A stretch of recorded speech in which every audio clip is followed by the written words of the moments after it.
because Gahey didn't start last night. No. I look at Reece James, guaranteed. I look at O'Reilly, guaranteed. Look at the midfield three now. Sorts itself out. You'd think Bellingham would start with Anderson and Rice. Gordon and Rashford is still hard to call. Who starts on the left-hand side? Will Saka be fit for the first game? We don't know. But I don't know, because he likes Stones, mate. And Stones looked good last night because you're playing against nothing. But he's played like 9 minutes. I want to see Stones. I would have loved the game building up to the World Cup where Stones playing against a proper centre forward or a proper winger who's running behind him. Because when I watched him last season, he has struggled.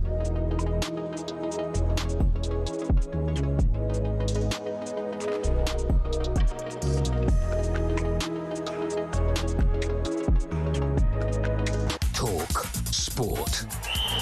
With the headlines at 1 minute past 1, I'm Tom Clayton. Good afternoon. It's our understanding that Rob Edwards is stunned at his sacking by Wolves. We've been told he was sacked over the phone after reading details of his successor online. So what's of the new man, Cesar Peixoto?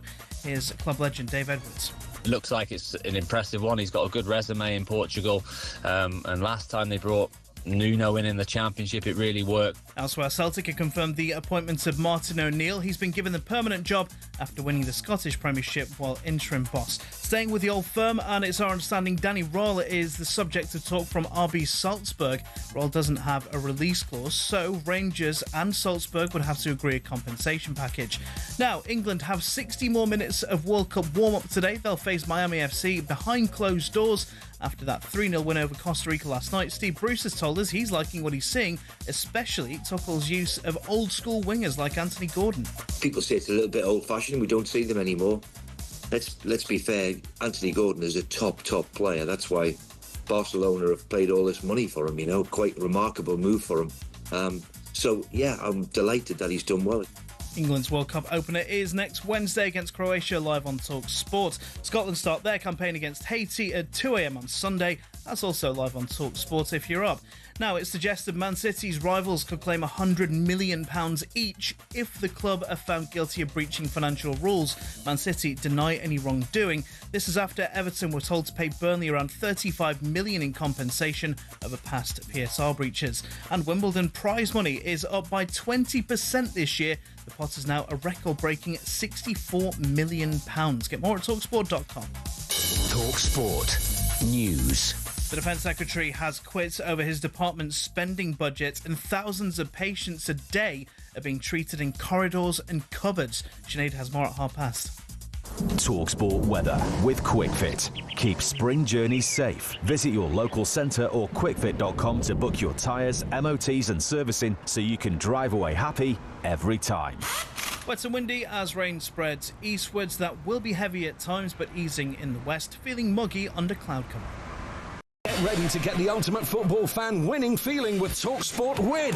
Because this summer, you and a mate could be jetting off to watch England versus Panama in New Jersey live at the FIFA World Cup 2026 with Adidas, including tickets, flights, accommodation and more.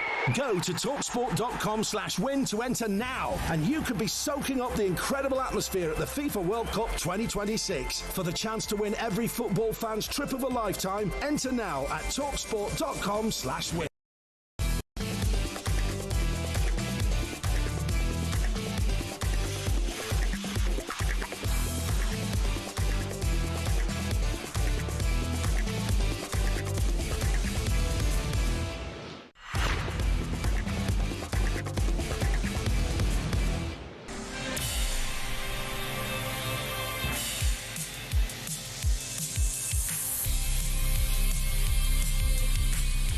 Good afternoon, UK, and howdy, y'all, from America. You're listening to Jim White, Simon Jordan, and Brad Friedel, and we are live on talkSPORT, live from New York. So, the World Cup is upon us, a 48-team bonanza, the biggest yet, but will it be the greatest? And amidst ticket inflation and visa rows, is it time for the critics to just chill and relax?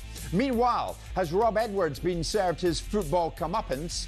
Also today, Tuchel feels alive about England, but do you? Why has McKenna walked from Ipswich? Has the Burnley-Everton case set a dangerous precedent? Plus, we're going to be joined live by a host of guests, including David Moyes, Gordon Strachan, Gordon Ramsay, and former US coach Greg Berhalter. It's Jim White, Simon Jordan, and Brad Friedel. We're all live from New York.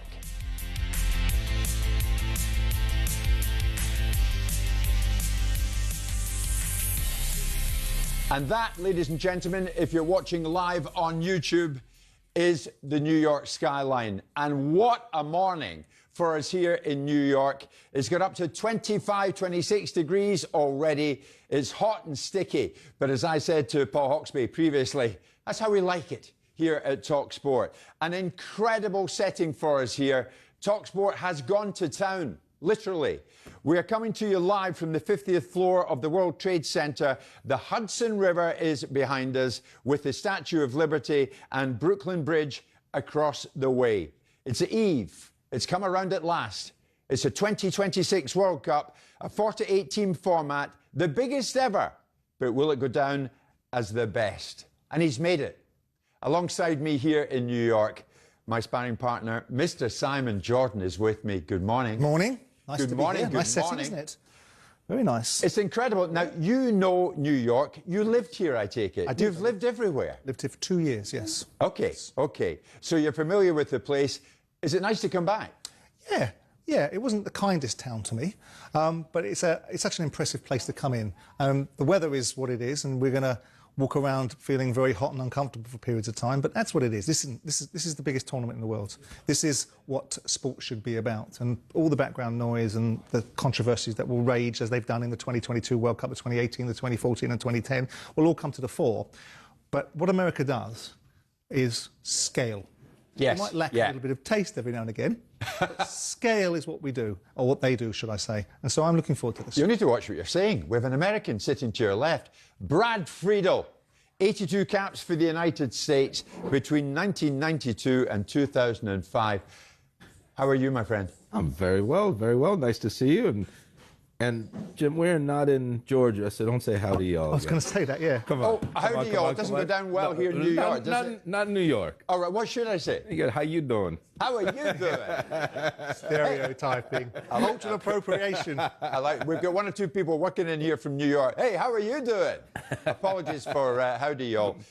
Brad, on a serious... Joey Tribbiani over there. on a serious note, you came back here with the US team way back in 2002. Yeah. And of course, that was an incredibly sensitive time. Yeah, it was in the US. After 9/11. We came here twice. We were the first national team of any sport to play together in a competitive match after 9/11, and they brought us here. I mean, completely different then to now. And then before 2002 World Cup, we got a send-off, and they brought us here again. Just remarkable scene. So to come back, this is my first time back to not to New York City, but to the World Trade Center area to see that. So I hadn't been here. So this morning I got out of the taxi. It's completely different. Than back then. It's quite an atmosphere, Simon. I mean, everybody down there at Ground Zero, still paying their respects all these years on. Yeah. That feeling will always be the same when you come to this part of New York City. Yeah, so it should. I mean, I did a TV show a couple of years ago with Viaplay, and we filmed in New York and at Wall Street, and we were talking about Trump and the fact that he was, about to become president again, and he was the architect of the World Cup, and of course then we did all the filming around Ground Zero. And when you walk around that monument and you see the thousands of names, and you try to imagine what that must have been like for this city, for this country. I remember where I was. I remember being in Spain and talking to my friends in America and watching these awful scenes of these planes flying into the World Trade Center. And then you stand here and you remember this memorial. And I remember coming here, I think I came here in 2002 and flew over Ground Zero as it was then before the monument was built with my then girlfriend. And you got the feel of this awfulness. But it's a wonderful tribute, but it's a humbling sort of perspective when you stand around it and you read all of these names around the lip of the monument. So yeah, absolutely. Every time people should reflect on that. We'll get to the World Cup in a second, of course we will. But last night it was all about basketball fever here in New York. Wow. The NBA Finals going on right now. New York Knicks up against the San Antonio Spurs. You'll be aware of this, Brad. I mean, my God, the place came to an absolute standstill. and it's gone down as the greatest comeback in NBA Finals history. If you're watching on YouTube, this is what happened. It was all going down in Madison Square Gardens, and the Knicks came back from a 29-point deficit to beat the San Antonio Spurs in Game 4 by a score of 107-106. One more win, and the Knicks are champions. My God, this is serious over in this part of the world, Brad. Very serious, but you're killing me this morning. I'm a Cleveland boy. Like, the three teams we don't talk about: New York Knicks, Boston Celtics, and then those Chicago Bulls with Michael Jordan. We don't talk about it. Cleveland Buckeyes. Is that Buckeyes? Cleveland, Ohio State Buckeyes. That's college. No, Cleveland Cavaliers. Okay. No, we like. I went to Cleveland once. It was closed. Simon. Well, this place certainly wasn't closed last night. It was. To be honest, the Knicks have not even been in a final since, I think, the Patrick Ewing days, and I believe that was only because Michael Jordan decided to play baseball for a season or so, and they didn't win it back then, and they could win it now. So it's been a long time. I'll tell you how long, Brad. 53 years since the Knicks won it. I was watching the coverage. I was 15. What? Please. I was watching a lot of the coverage last night. It's fascinating how they use and utilise celebrities in the coverage. So I was watching the Shaq was doing some of the anchoring and some of the other. You know him? No. But I'm acquainted with him. But John McEnroe comes in and starts talking about it, and Ben Stiller came in and started talking about it. I saw that sign. And I'm interested to see, because you know what would happen if we covered sports that way, and you put celebrities on the side, started talking to athletes. English fans would go, what the hell are they there for? What do they know? Yeah. But it was fascinating listening to McEnroe, because I would listen to McEnroe all day on any subject. And Ben Stiller talking about the sports and how they saw this game playing, and San Antonio talking about the fact that if we get one, watch out. Yeah. And to get the result that they got, the Knicks is fabulous. I saw McEnroe, actually, Simon's described it perfectly, but he was like that size at the end of a row of these huge guys, massive former basketball players. I was at a Lakers game one day when I was walking off the floor. The three that I walked by was Charles Barkley, Magic Johnson, and Shaquille O'Neal. And I'm not small, but I'm definitely not tall when you walk by those three. Anyway, so much for the Knicks. Well done to them. They're almost there, but they're not quite yet. What about the World Cup? Is the US of A ready for the World Cup? I went out with producer Luke and assistant producer Joe in the streets of Lower Manhattan yesterday, and we kind of gauged the feeling. You lot ready for this? I think the country will probably be most into it right in the group stage, because that's probably when we're going to do the best, unfortunately. You know, I think there are great soccer towns in America. I'm not sure New York is one of them. Not that much this year, to be honest. With the Knicks in the finals, I think that's taken the attention of the city. It doesn't sound like they're buying tickets, so, I mean, only so much. Yeah. I mean, they're not really buying into it. Did they not sell out the first game? Is that what I heard?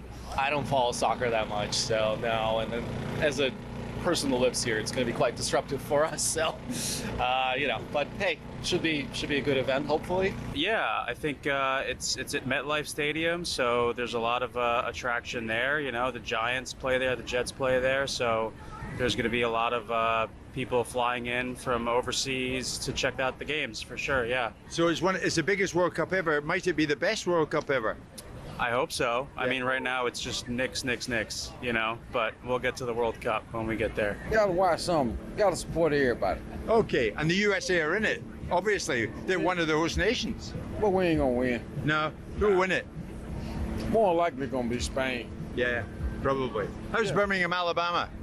Hot, mosquitoes, a lot of loud talking people. Birmingham, Alabama. Wow, as the song goes. That's where you can say howdy, y'all. Howdy, y'all. I'll remember that next time when I'm down in that part of the world. Do you think this place is ready for it? Yeah, I've been around to a lot of the cities now, most of them actually, and they're ready. This is a little bit different here just because the Knicks are in the final. If the Knicks weren't in the final, it would be a little bit more prepped with regard. And don't forget that it's also in New Jersey, where the stadium is, not in central New York. And if you're on Manhattan, you're in another Goldfish Bowl, as Simon will know from being here. So the U.S. is right. For the last 2 weeks, it's the first time that I've noticed that the World Cup's here and people are getting ready for it. So, and they've all got their own views, Simon, about who may or may not end up winning it. Spain, France, England get a few mentions as well. Incidentally, am I right in thinking on your flight over you get involved in a sweepstake? I did. Well, unfortunately, I got stuck with a bunch of jocks on the plane, who I told them were obviously going on a short trip. And then I was approached by some guy and said, "Listen, can I have a photograph?" I said, "Yes, of course." He said, "Can you be part of a sweepstake?" I said, "OK, fine, whatever." He said, "Well, our local cricket club, Charleston Cricket Club or something." I said, "No problem." And then I find out that the sweepstake has involved me being paired with a particular team. And lo and behold, it's your bloody lot. You've drawn Scotland. I've got Scotland, so I've been paired with Scotland, yes. So my sweepstake for Charleston Cricket Club is I'm picking Scotland. Brad, there is a wonderful irony in that. Couldn't write it. Because he's still at me after Scotland drew 0-0 with England at Wembley these years ago, that Scotland wanted a national holiday after that. We're having a national holiday, incidentally, after the Haiti game, the opening game for the Scots, and let's hope that that is a cause for celebration. We're celebrating this morning, even though it's only 8:15 here in New York City, because we're coming to you live for the first time. And you better get used to this back in the UK. It's 1:15 your time. This is when we're going to be on live with you back in the United Kingdom. 1 till 4, 8 in the morning till 11 o'clock in the morning here in the US. And it all adds up to this. It's a World Cup 2026 and we're live in New York City on talkSPORT.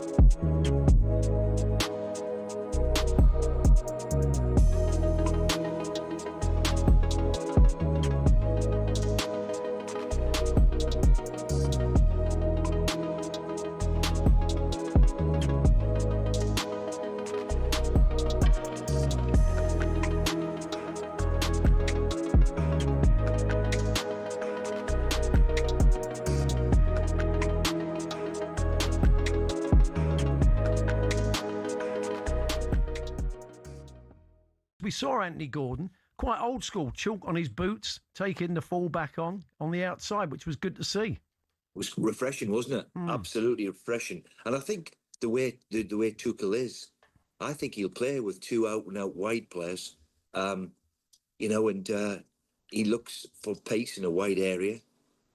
So, yeah, people say it's a little bit old-fashioned. We don't see them anymore. Let's be fair. Anthony Gordon is a top player. That's why Barcelona have paid all this money for him, quite a remarkable move for him. So, yeah, I'm delighted that he's done well because he's one of these players who gets you off the edge of your seat, doesn't he? When he's direct, he's quick, and he's a top player. So it was good to see him playing well.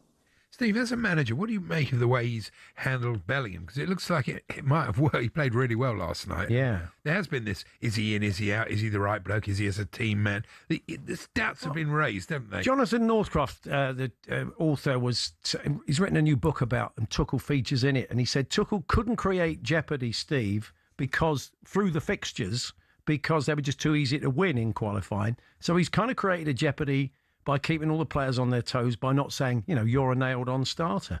And Bellingham kind of seems to have benefited from that. We've seen Ollie Watkins benefit from that. He admitted that it gave him a kick up the backside being left out of a squad. Yeah. So I think you can see, Bellingham knows he's fighting for his shirt, really, with Morgan Rogers, and he played very well last night.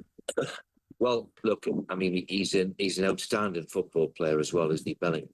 And this debate of whether he's going to be the number 10 is the one. Is it going to be him or the kid from Villa? Look, he's an outstanding player, Bellingham. I'll be very, very surprised if he's not going to start him, because I think we look at it, it's... Hello, I'm Matt Forden from talkSPORT. This is How to Win the World Cup. This is the best squad I think England have ever had.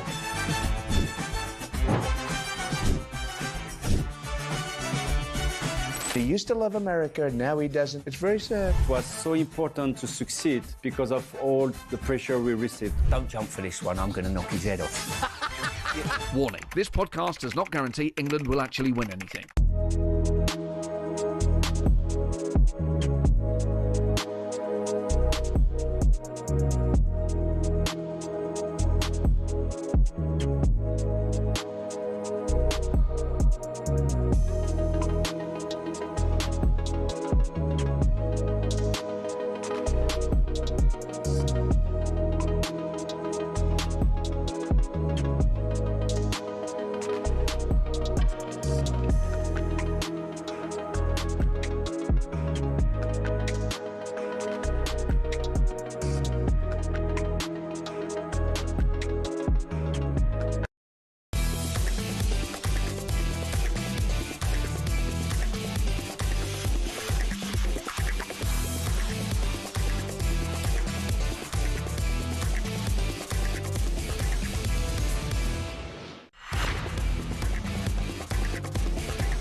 some ways, being back in the USA, the World Cup and the finals of the World Cup, we've come full circle.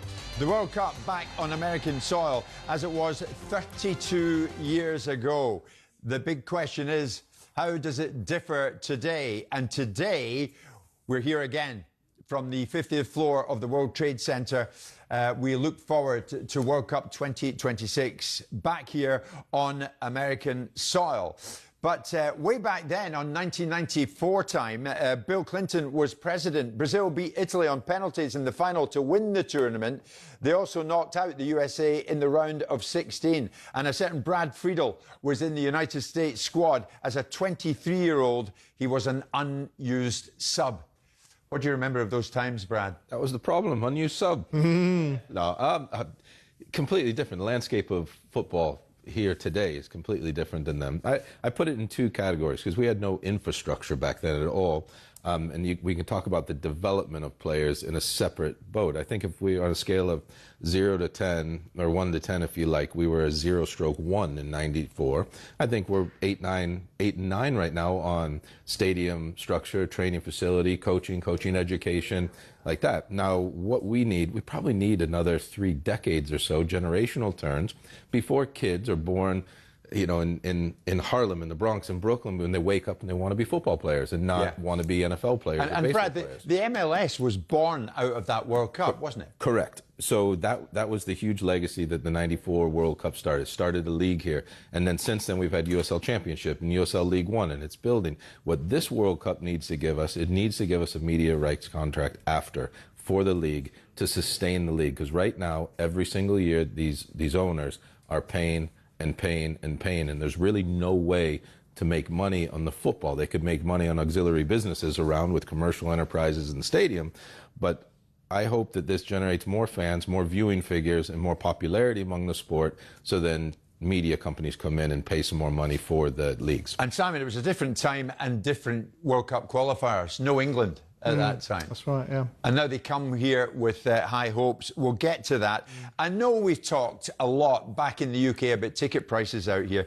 1994, the ticket prices ranged from $25 for early group stage matches to $475. That would get you a ticket for the final. $475.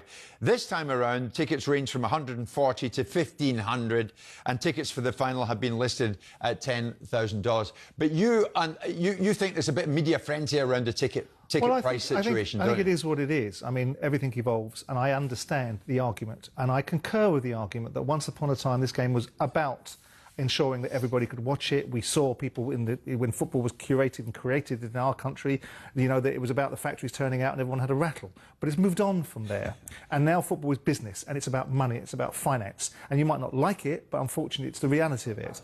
Now, the argument about FIFA, and I don't particularly like them as an organisation, I think they're relatively opaque and they lack transparency, but they are an NFP, they're a not-for-profit, and their sole focus in life should be to be able to feed the ecosystem. And so this ecosystem that they are able to feed it with is revenues from tournaments like the World Cup that comes once every 4 years. This World Cup cycle is going to generate $13 billion. That means for every game, they're generating $130 million.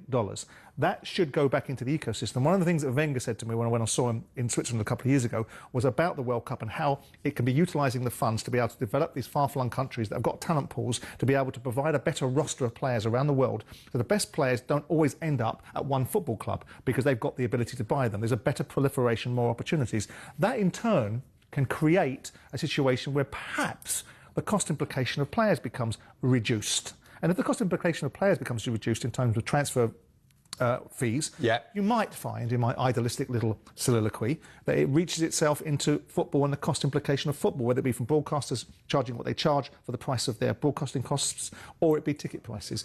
But is there any surprise that you take the world's biggest tournament with an audience of 5 billion football fans around the world, 1.5 billion people that are going to watch the World Cup final, and put it in the most capitalist country in the world and be surprised that it costs a lot of money? Well, let me put that to the American in the room.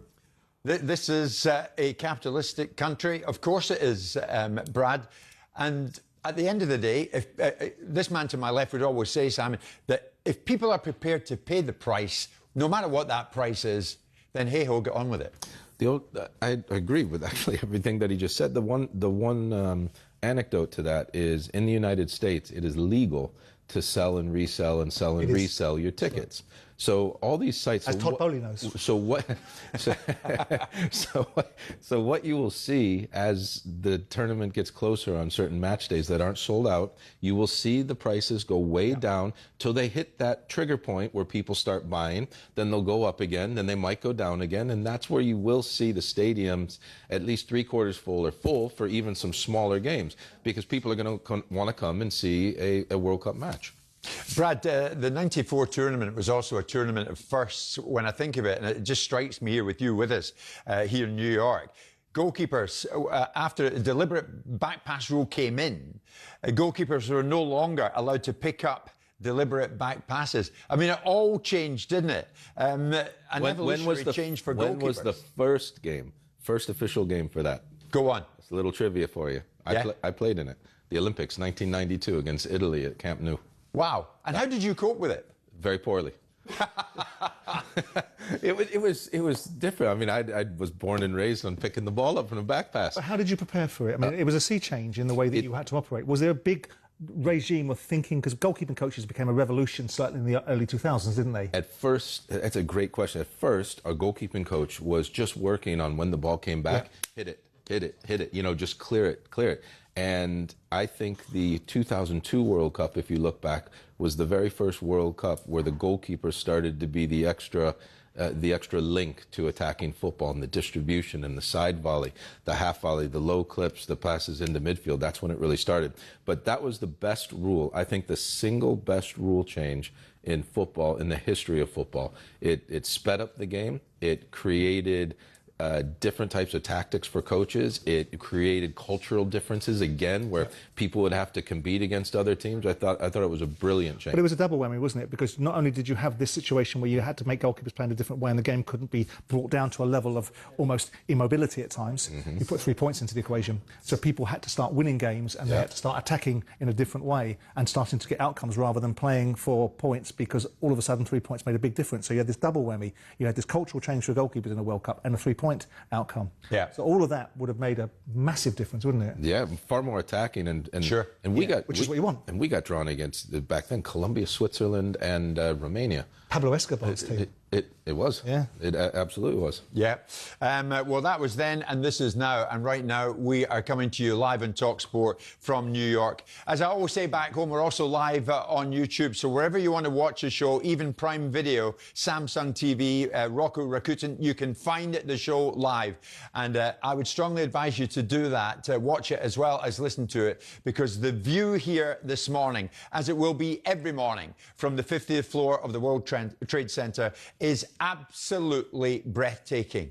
I mean, believe me, this city I find spellbinding as and when I ever visit it, and this occasion is no exception. We're coming to you live on talkSPORT. It is 1:30 back home in the afternoon. It's 8:30 in the morning with us here in New York City, and we're keeping a very close watch in what is going on back home indeed. Rob Edwards, sacked by Wolves this morning. Has he just been given his football comeuppance? We'll get into that next. Jim White, Simon Jordan and Brad Friedel live on talkSPORT at the World Cup 2026 in the US of A.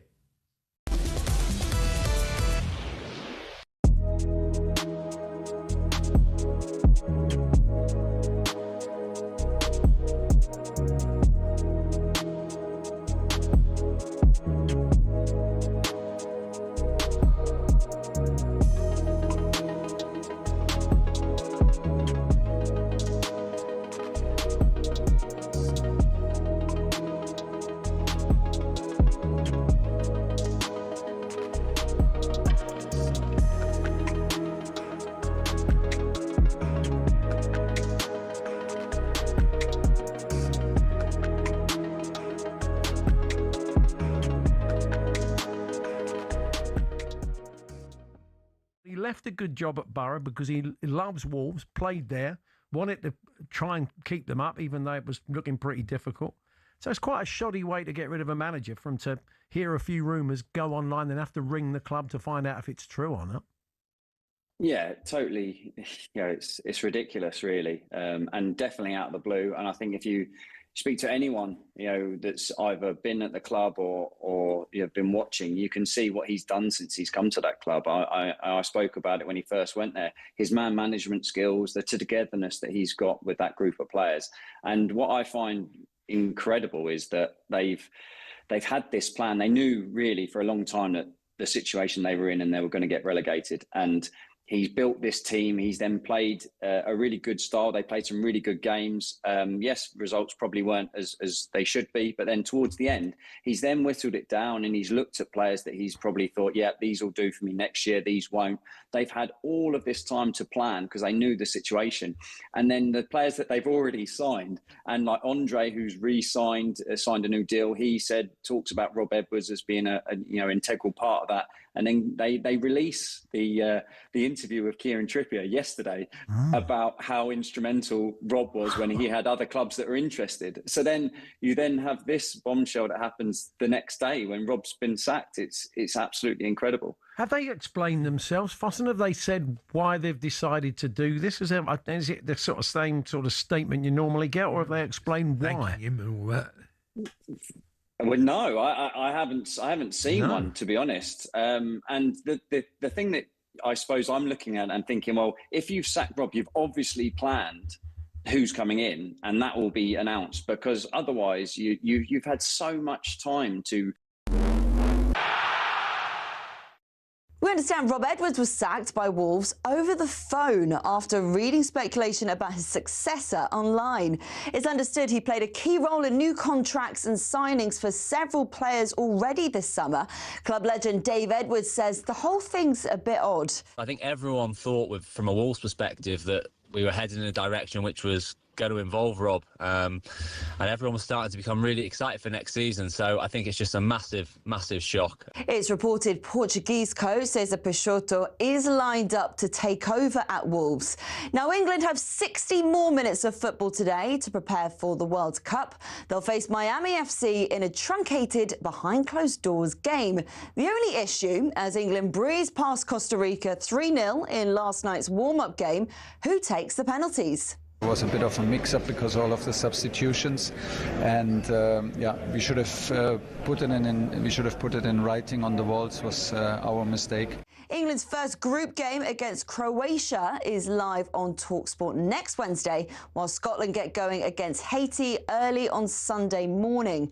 And it's claimed Man City's rivals could claim £100 million each if the club are found guilty of breaching financial rules. Man City deny wrongdoing. It's after Everton were told to pay Burnley around $35 million in compensation over past PSR breaches. Get more at talksport.com.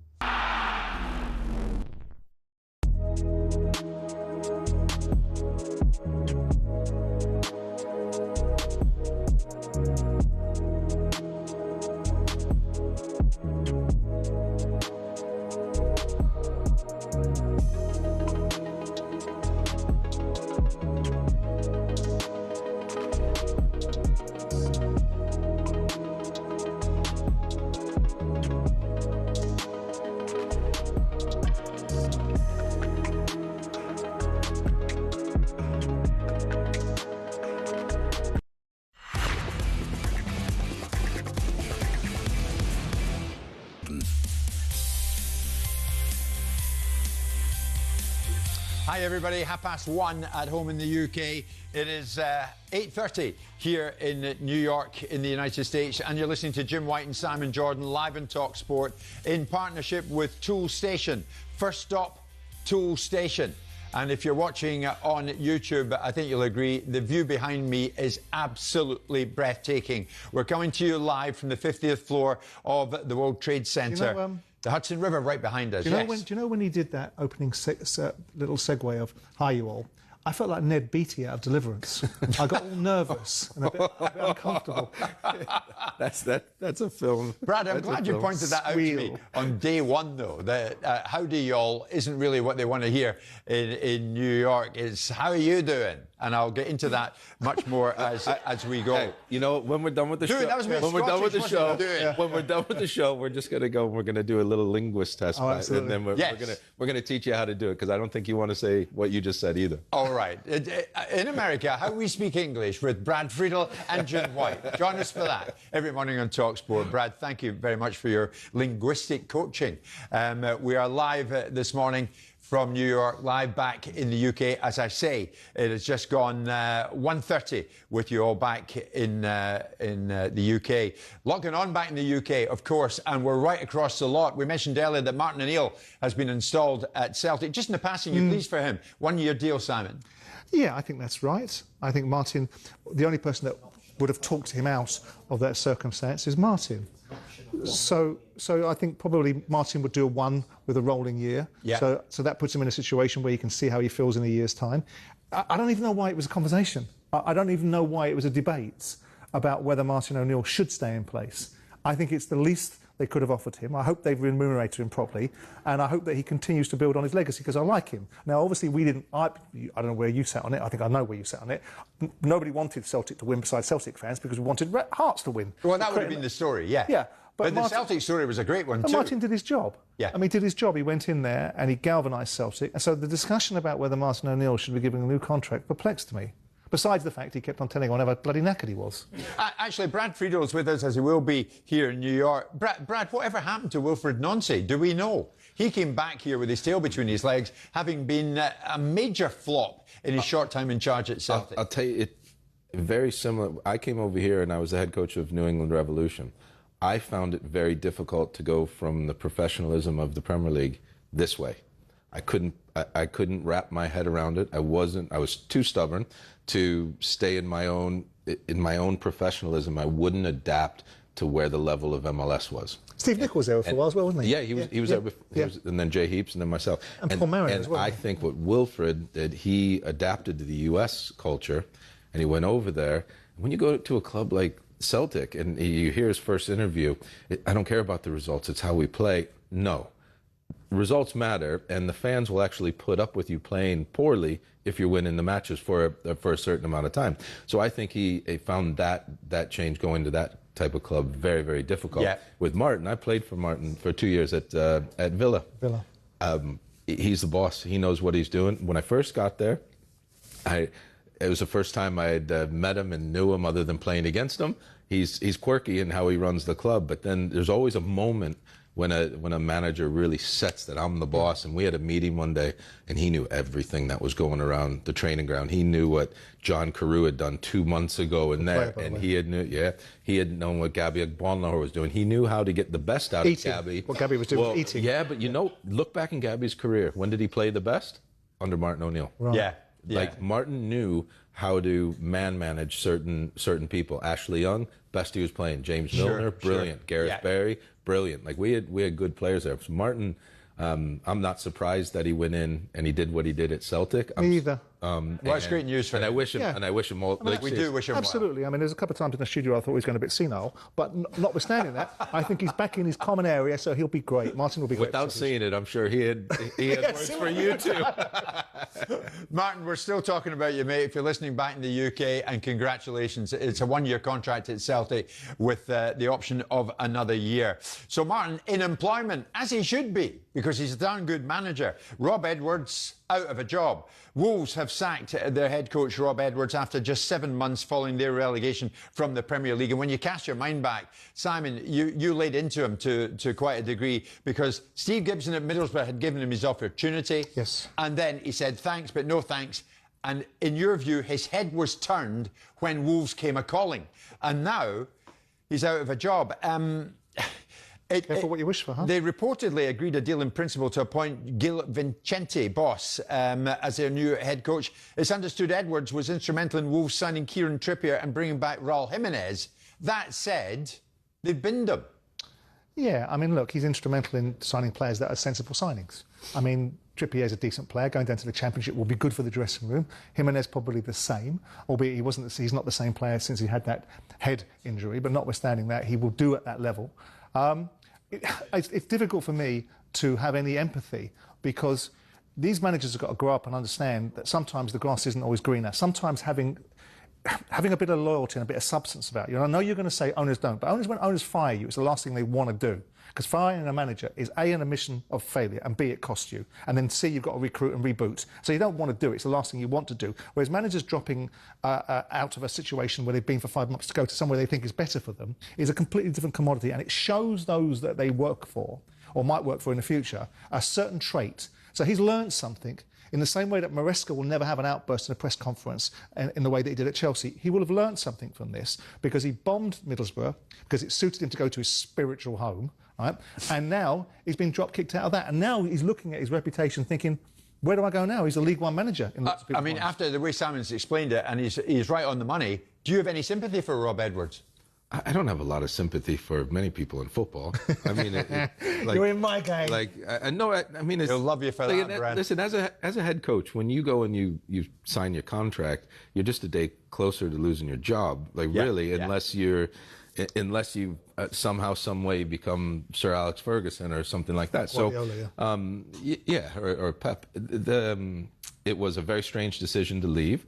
What it does prove to you that even if you go back to one of your nostalgic pastimes, there's still no real true loyalty in it. You can still get bombed at any moment. It's like if I did 8.5 wonderful years at Blackburn. It's like if I went and took the job at Blackburn or got the job, and for the first 3 months we didn't do well, I'm out. And the 8.5 years I did there is meaningless. That's why it's often unwise to allow something that you suggest touches your soul as the reasons why you go there, because it is an opportunity to be diminished in terms of the eyes and the legacy that you have. Yeah, but hang on, Simon. I mean, I know you've pointed the finger at Edwards and said disloyal in terms of what happened at Middlesbrough. But in terms of loyalty, have the Wolves ownership not been somewhat disloyal to Rob Edwards? Well, it depends what you think loyalty entails, because loyalty will mean they've got to pay a contract they've given him. So they've got to pay for their mistake, and they might have found something out that they didn't know previously, that he wasn't good enough. They might have found out that what they actually thought they were hiring and employing and having to pay to fail was someone that wasn't as good as they thought they would be. So is it loyalty, or is it because they've actually got a reveal on the fact that the guy hasn't got the chops to do the job? Now, yeah, but I don't know. Did he fail? Was it his failure? Well, I suppose in life, if you're going to fail fast, right, then you can get out the door. But the point is that he didn't. Did he make it better? It was difficult. It would have been a real gift for him to have made it worse, right? Because it was dreadful before he went in there. And some of the things that went on, we saw him. Some of the things he said, I thought, put him in the crosshairs of potential jeopardy with the fans, because he called out the fans. Don't muck about with the fans.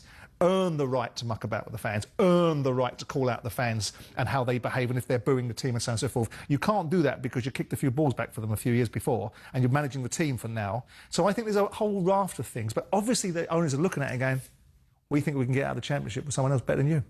And don't discount that every single day, so they relegated. So every day they're going to be having meetings on recruitment, meetings on this. Don't discount that they could have had a meeting and he could have said something to the owner and the owner just didn't like it. And he took that away and he just went, You wonder how wise this decision is, though, in football. I mean, owners, and I know, Simon, you'll come back at me, but Rob Edwards, you would have probably been quite confident in Rob Edwards getting Wolves out the Championship and back in the Premier League. Like he did with Luton. But because he's done it before. Like he did with Luton, then, who dropped down the next division. Well, but how wise it? But you got them up in the past. How wise got is relegated. It? How wise is it for the likes of the Wolves ownership then, Brad, to turn their attention to the Gil Vicente boss Cesar Pixoto as their new head coach? Welcome to the Championship. It's brutal, but get Wolves out of there and up to the Premier League. I don't know him as a head coach. I don't know what his knowledge is of the Championship. So maybe he has an incredible knowledge of the Championship. That is yet to be seen. If you're just going to open the doors to somebody who's tried and tested, you go to Scott Parker's and et cetera, that can get out of the Championship. But he also might be a brilliant coach. I mean, everyone started somewhere. So I don't know if he's going to be worse than Rob. He might be better. What it shows us, Simon, does it not? Come on, admit it. That owners can be as treacherous as any manager. Well, again, it comes down to, if you employ somebody, you take That's a yes, Brad. Who takes the view, who pays these guys, and who has to take the risk with them and invest in them? Because if you invest in if you invest in Rob Edwards and he does well, he's going to bugger off to someone bigger and better, so he thinks. If he fails, you've got to pay him. So you're on this hiding to nothing mentality. And by the way, when we look at managers, I don't think many would have picked Hull City's manager to have done what he did, and I'm not entirely sure how deep his knowledge was of the Championship. If you're a good manager and you make sensible decisions and you know how to communicate with your players, then you have a chance. And if you've got good enough players to be able to hold a candle to being successful in the league, all those parts give you an opportunity.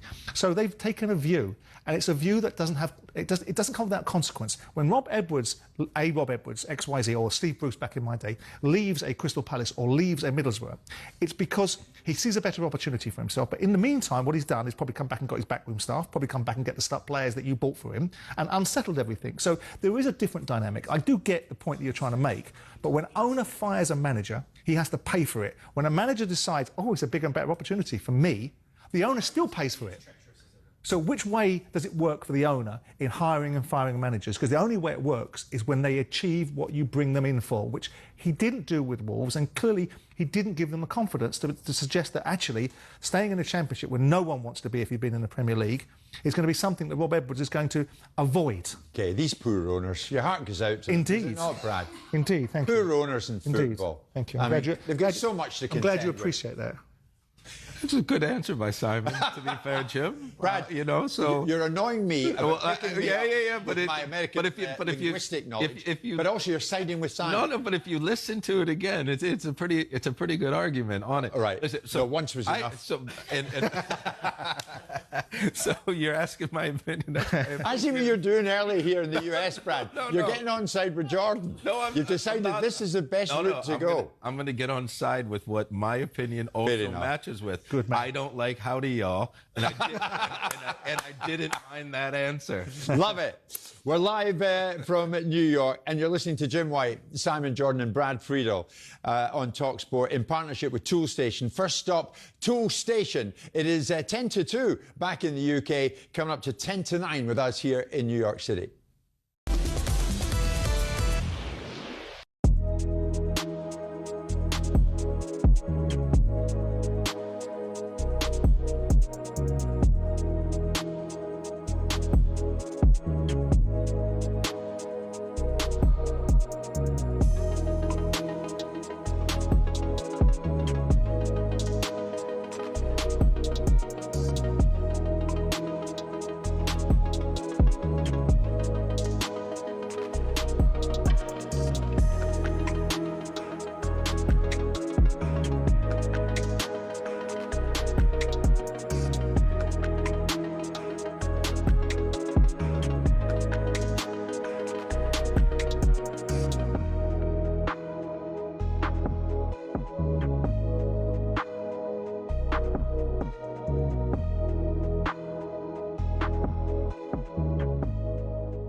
Do you think FIFA could help the Iranian men's team a bit more than they've helped out like some of the delegates and the referees? Well, it's remarkable to hear FIFA say that, given that in 2017, Gianni Infantino, during the first term of President Trump, after he imposed the seven-country travel ban, he said, and I quote, "Teams who qualify for a World Cup need to have access to the country.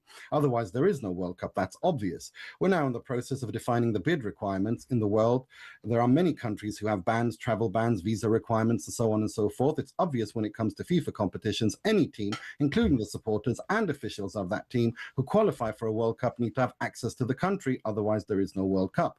The requirements will be clear, and then each country can make up their decision whether they want to bid or not bid based on the requirements. Fast forward 8 years, and he said again, everyone will be welcoming Canada, Mexico, and the United States for the FIFA World Cup next year. There's a process to go through to get visas and so on. This process will be smooth.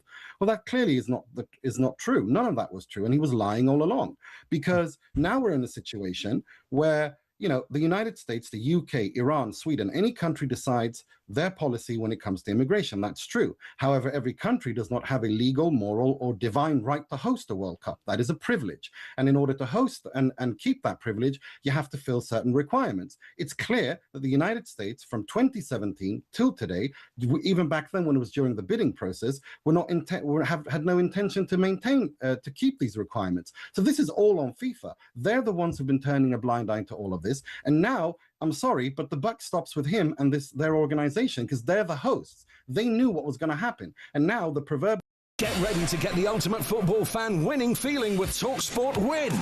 Because this summer, you and a mate could be jetting off to watch England versus Panama in New Jersey live at the FIFA World Cup 2026 with Adidas, including tickets, flights, accommodation and more.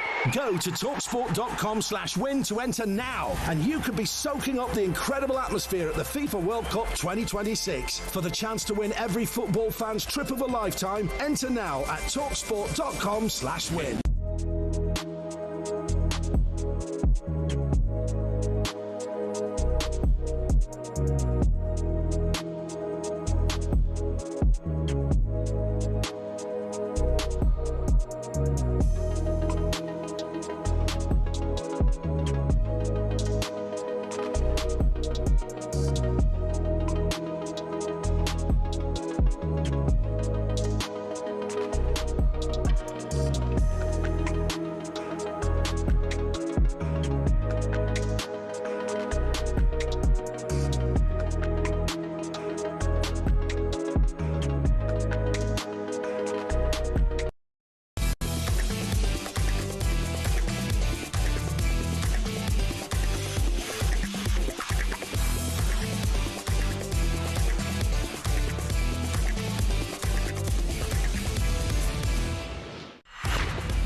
The Playbook with talkSPORT Bet. Download the app or visit talksportbet.com for all the latest odds and offers. 18 plus gambleaware.org.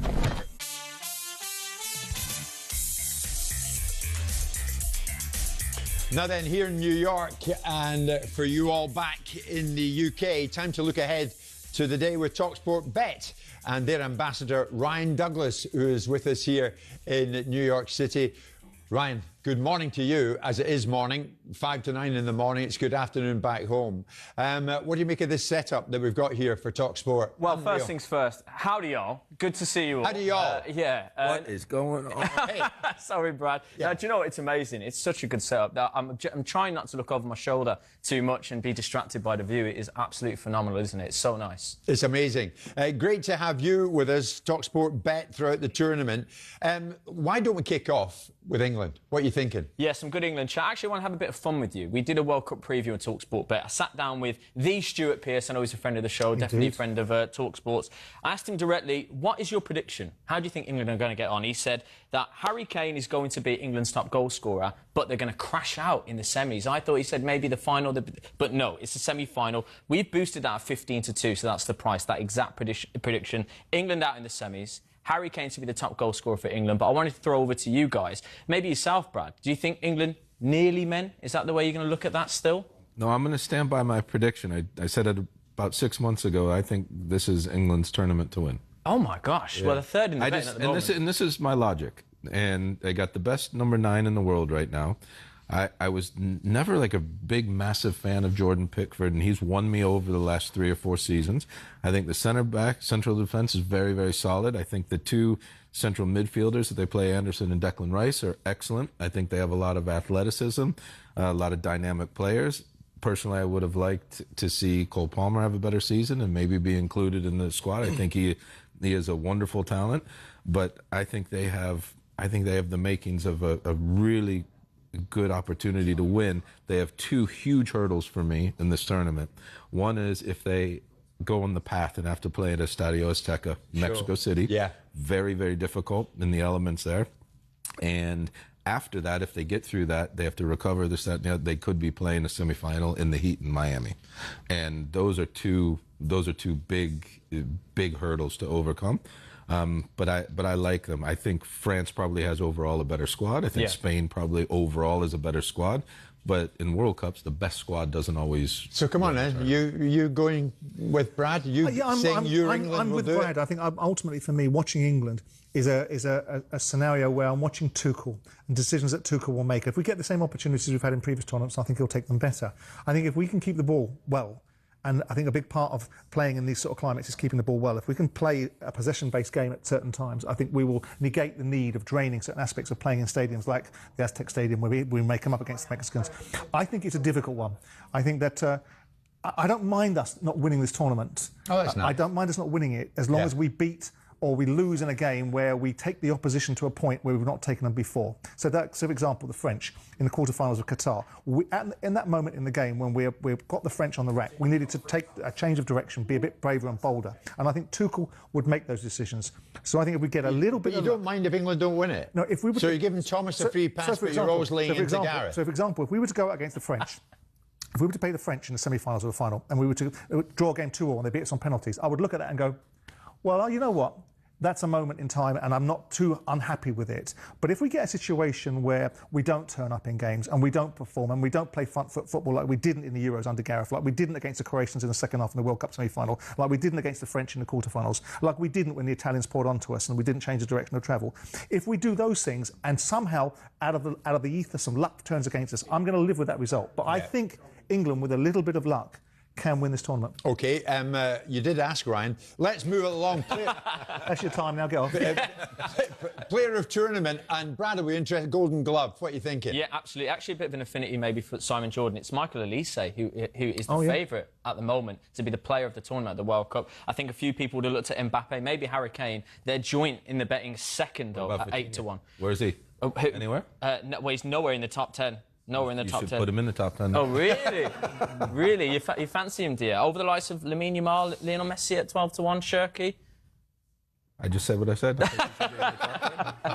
I won't ask you twice. But one thing I will ask you about, though, is the Golden Glove. Of course, I can't be next year and not ask you about this. And you mentioned about Jordan Pickford as well. But the Golden Glove is still just about clean sheets, right? Well, then that has to be a team award. It's not a goalkeeping award. No way. I would not expect someone... if you're a goalkeeper and you just stand there, you never have to save a shot. Did you have a clean sheet bonus? No. You didn't have a clean sheet bonus? Never asked for one. You never asked for one? Never asked for one. OK, all right, good. Yeah. Okay. What an answer from Brad Friedel. No, never asked for Fair one. enough. So anyway, so if that's what it's going to be on, then you have to look at the best defensive teams that are there that are going to go far. So Pickford will be up there. He's going to possibly be it. Raya is going to be up there if he's the number one with Spain.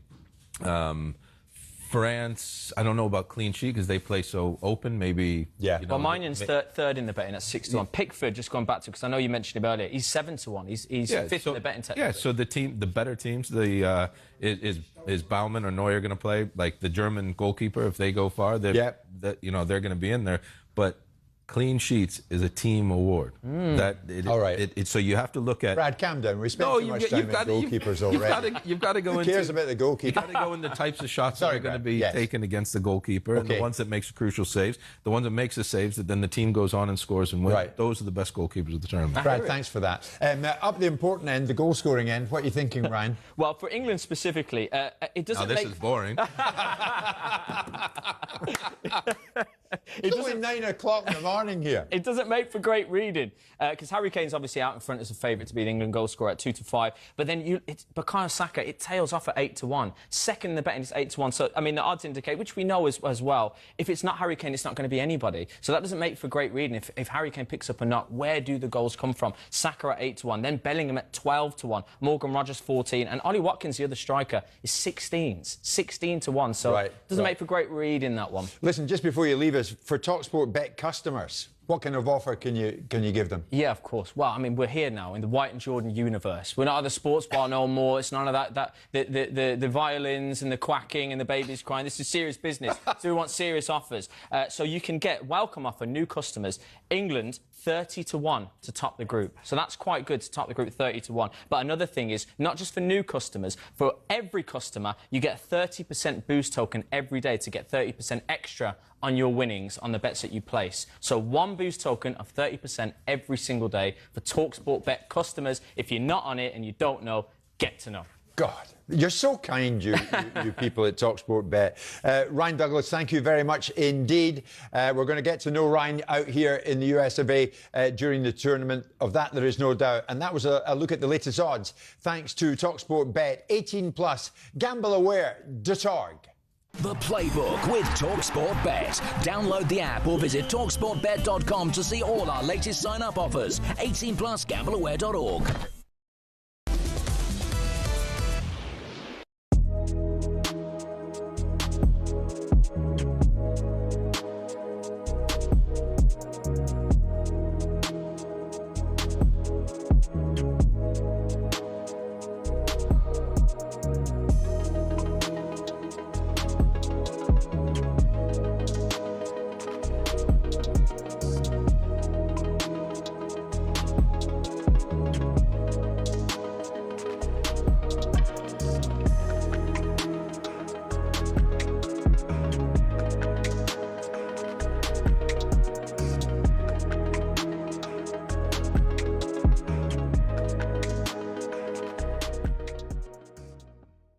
what about the World Cup? Is the US of A ready for the World Cup?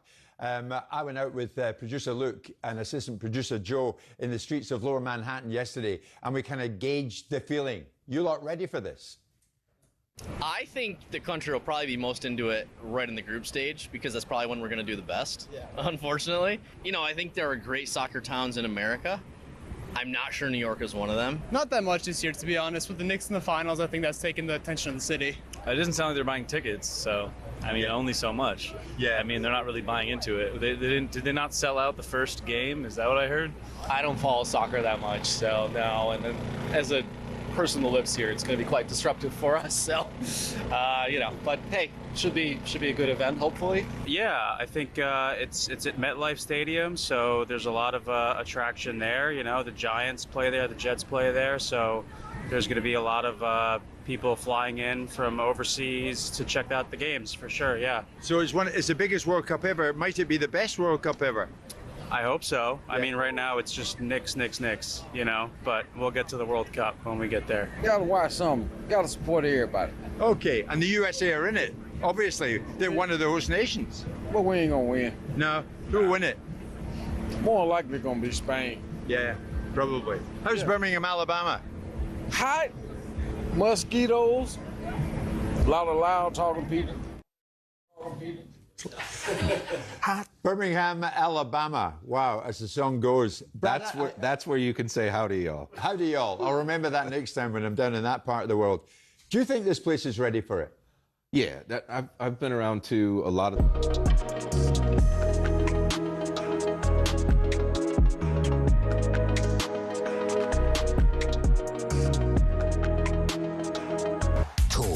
Sport. With the headlines at 2:03, I'm Tom Clayton. Good afternoon. Has Ben Stokes let England down with his antics in West London? talkSPORT asked the England managing director, Rob Key.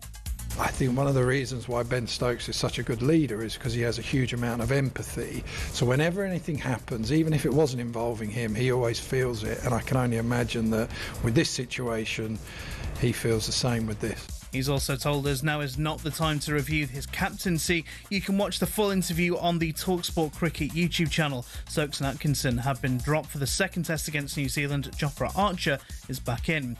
Now, it's our understanding that Rob Edwards is stunned at his sacking by Wolves. The news apparently came over the phone. Steve Bruce says he was shocked to hear the news too. He basically took over the team knowing that they were relegated. Yeah. And I think all it was, you know, he was a Wolves fan and all, that's why he was... You know, that was his club of his dreams and this, that and the other. And then all of a sudden for him to lose his job is quite remarkable. Cesar Peixoto is apparently lined up to replace him. Elsewhere, Celtic have confirmed the appointment of Martin O'Neill. He's been made permanent after winning the Scottish Premiership while interim boss. Staying with the old firm, and it's our understanding Danny Roll is the subject of talk from RB Salzburg. Roll doesn't have a release clause, and Rangers and Salzburg would have to agree a compensation package. Now, it's claimed Man City's rivals could claim £100 million each if the club are found guilty of breaching financial rules. Man City deny any wrongdoing. It's after Everton were told to pay Burnley around £35 million in compensation over past PSR breaches. And Wimbledon prize money is up by 20% this year. The pot is now over £64 million. That's a new record. Get more at talksport.com. talkSPORT News. The Defence Secretary's quit over MOD spending budget, and their acclaimed nurses in Belfast are being blocked from getting into work by masked men. Sinead has more in half an hour. talkSPORT weather with QuickFit. With over 400 EV-ready centres across the UK, we're top of the league for electric car owners. Visit quickfit.com and book today. Wet and windy as rain spreads eastwards. That will be heavy at times, but easing in the west, feeling muggy under cloud cover.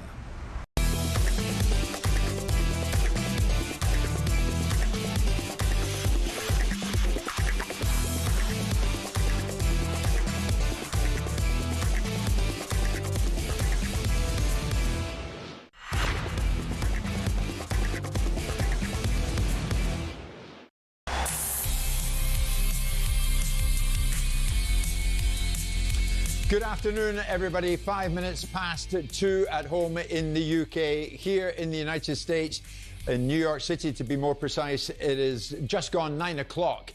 and we are live on talkSPORT, live on YouTube as well. We being Jim White, Simon Jordan and Brad Friedel here in the US of A. So much going on as we build up to the World Cup getting underway properly later on this very day. It all kicks off tonight, 8 p.m. UK time from Mexico City. Group A, it's Mexico against South Africa, a game you can hear live on talkSPORT. And just in the passing, talkSPORT have launched into the World Cup in a huge way here in the US. All 104 games are live across the talkSPORT network.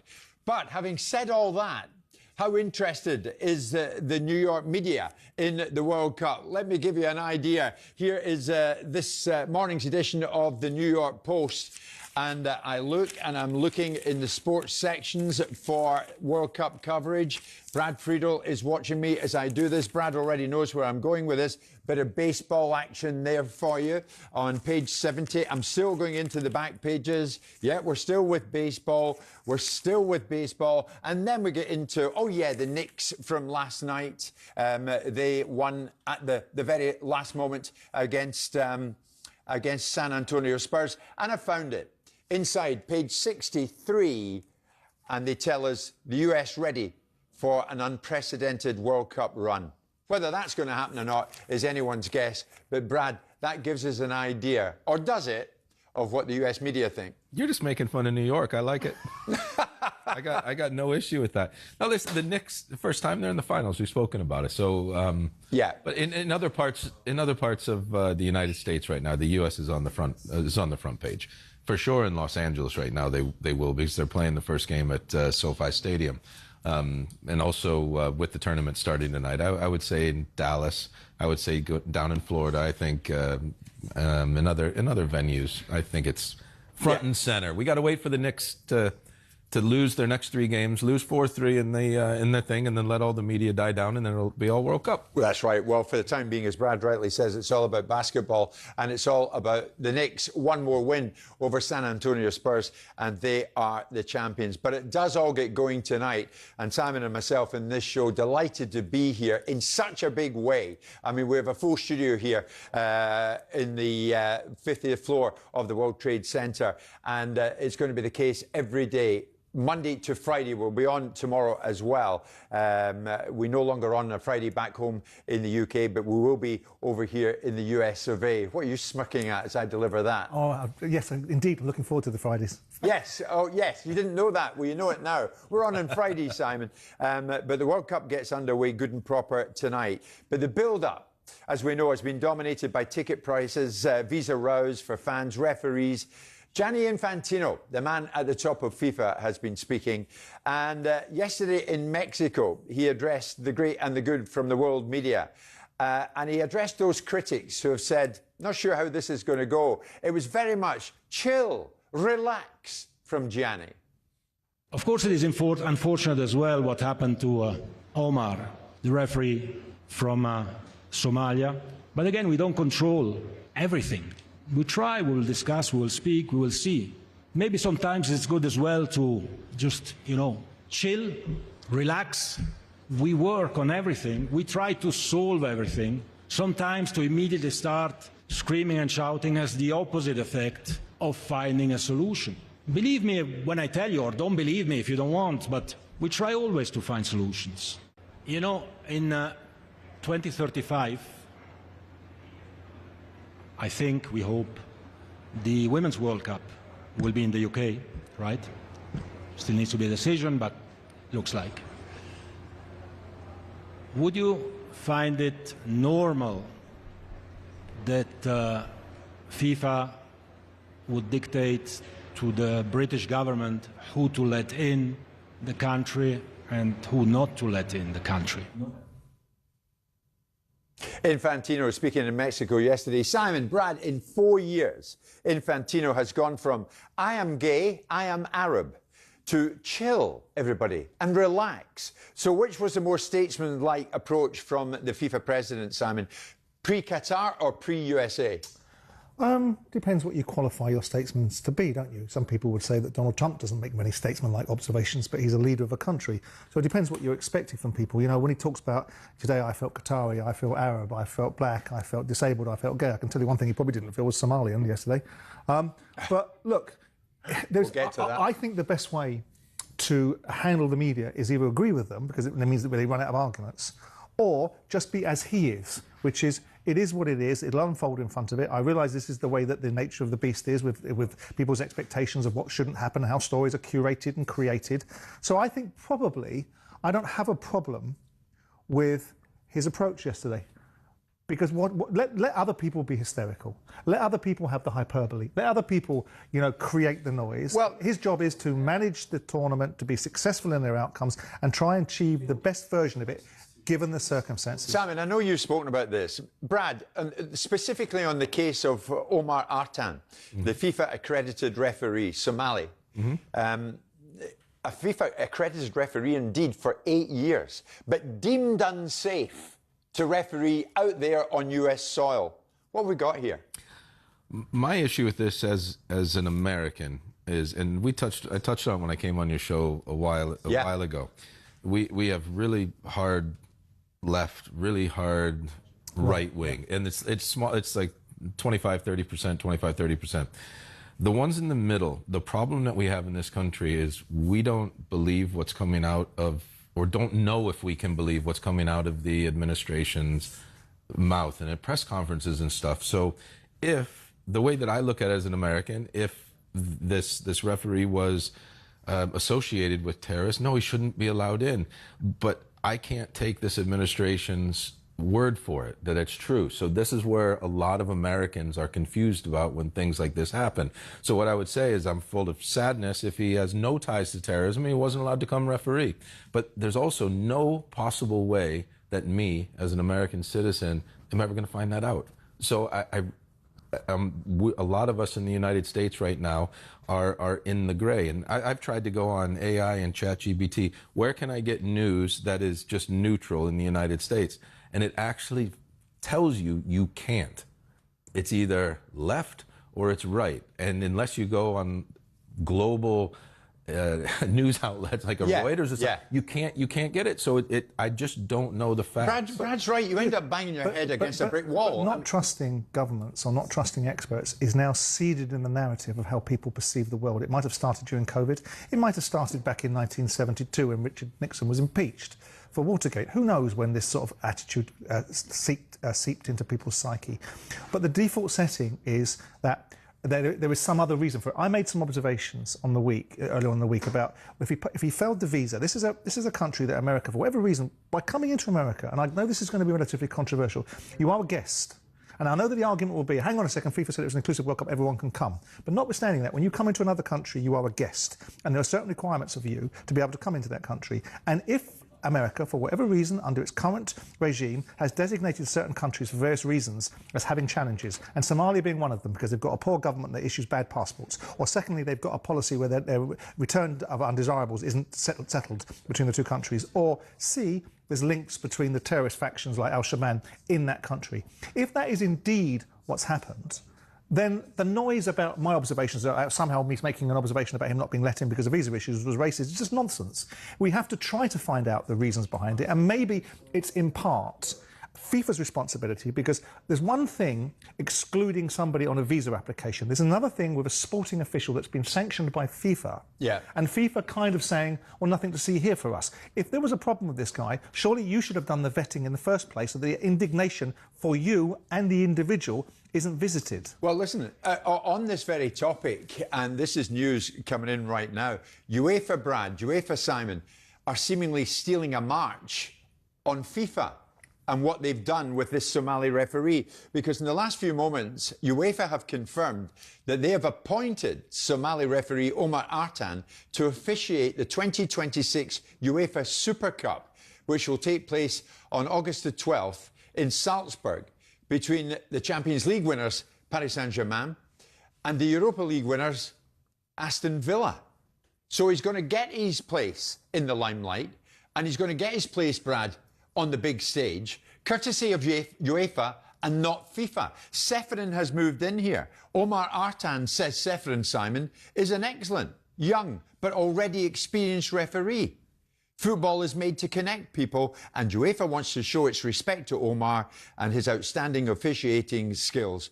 So there you go. UEFA saying, we'll take the change out of that, FIFA. But that's great, and that to some extent achieves some outcome for the referee. But he's not refereeing in a World Cup. But let's understand the motivations behind that. Let's understand UEFA's motivations to give a bloody eye. You've got to love that. Well, let's understand UEFA's motivations to give FIFA a bloody eye. They don't like the idea of a World Club Championship. They don't like the fact that the FIFA organisation are coming into the domestic game. So there's gamesmanship going on there. Yeah. I wouldn't sit there with Seferin going, "Oh, you wonderful individual," any more than I sat there when he was protecting supposedly the monopoly of UEFA against the challenge where other people wanted to do a European Super League because UEFA shouldn't have a monopoly. But how come?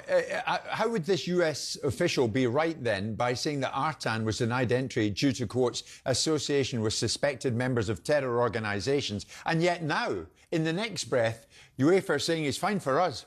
Come, you referee that big final. Surely that's an easier question to answer without being cutting across, because they've got different visa requirements. The US has a different visa approach, it has a different immigration policy than different countries, and every country has a unique perspective. And if he hasn't qualified, whether we agree with it or not, for the visa application criteria that the Americans put in there, it's got nothing to do with what's happening in Europe. We've got a completely different immigration policy. Yeah, but as Brad says, maybe we're not getting the full and clear picture from the US, but we are from UEFA. And for UEFA and Europe, this guy is fine. Yeah, there's political directives in this country, and listen, I'm not privy to it. You're not privy to it. You're not privy to it on what is being said in closed doors chambers. But this is why so many Americans are frustrated right now, because we don't know if he genuinely was denied because he failed the visa requirements, or if it's politically motivated because of some other alternative agenda. Yes. What other information in this world do we live in that we are supposed to be entitled to be privy to? Are we privy to all the defence contracts that go on in governments? Are we privy to every aspect of every single legislative policy? Of course we're not. It's a sense of entitlement that we've now pervades the public, that actually they should know every single nuance, and that is because expertise and governance has lost its authority. Correct. Yeah. But this is why. And that's not a bad thing at times. But it begs the question, though, Brad, next time someone's in front of Infantino, Gianni, how come this guy isn't safe to referee in the US, but he's actually fine to referee on European soil? But I grew up my whole life in this country that if the president, it didn't matter if it was Reagan, it didn't matter if it was Bush, it didn't matter if it was Clinton, it didn't matter if it was Barack Obama, the decision was made. I never gave it a second thought. I never thought I was entitled to the policy, knowing what, never gave it a second thought. But you trusted the administration? Well, it's not so much a trust. It's just that I felt that however they were being diplomatic about something, and they were trying to do it for their party and for the American people, I'm just in a grey area over this administration. It's also because of the phenomenon of social media that's created a new way of seeing the world, instantaneous. You can't sanitise anymore. Once upon a time, you could go out, cause some havoc in the middle of a town centre and have time to create a different story about how you did it. In this day and age, you can't. People can automatically record what you did or didn't do in that circumstance and put it up on social media. So there's a whole raft of reasons why, but one shouldn't always leap to the worst conclusion. OK. There might be good reasons. Well, the Somali gentleman is not refereeing here, but he's going to be refereeing a major final back in Europe. UEFA just telling us that in the last few moments. You're listening to Jim White and Simon Jordan alongside Brad Friedel, and we're live in talkSPORT in partnership with Toolstation. Fast Track delivers it to you from 30 minutes. First stop, Toolstation.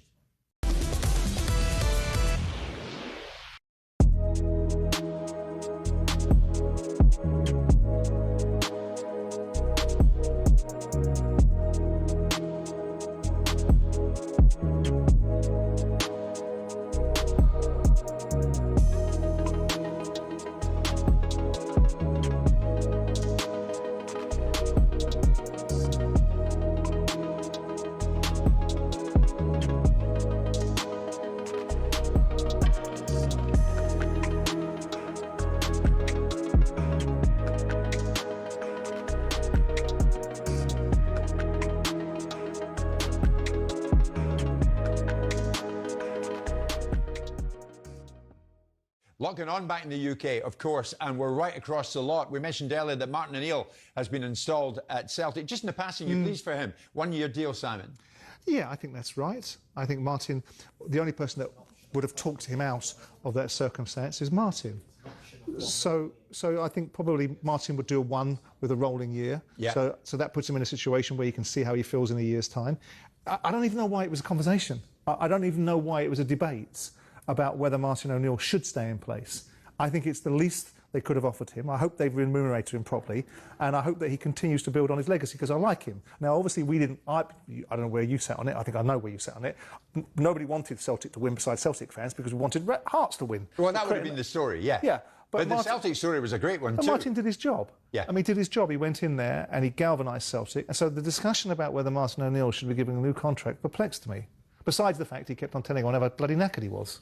Actually, Brad Friedel's with us, as he will be here in New York. Brad, whatever happened to Wilfred Nancy? Do we know? He came back here with his tail between his legs, having been a major flop in his short time in charge at Celtic. I'll tell you, very similar. I came over here and I was the head coach of New England Revolution.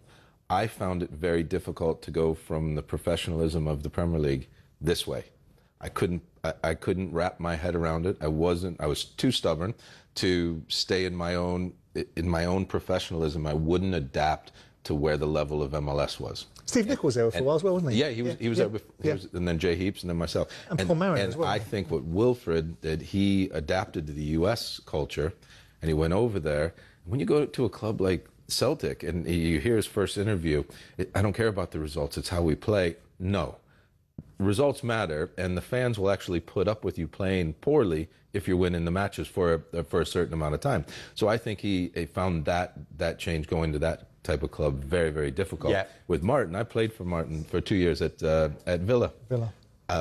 He's the boss. He knows what he's doing. When I first got there, get ready to get the ultimate football fan winning feeling with talkSPORT Win. Because this summer, you and a mate could be jetting off to watch England versus Panama in New Jersey live at the FIFA World Cup 2026 with Adidas, including tickets, flights, accommodation and more.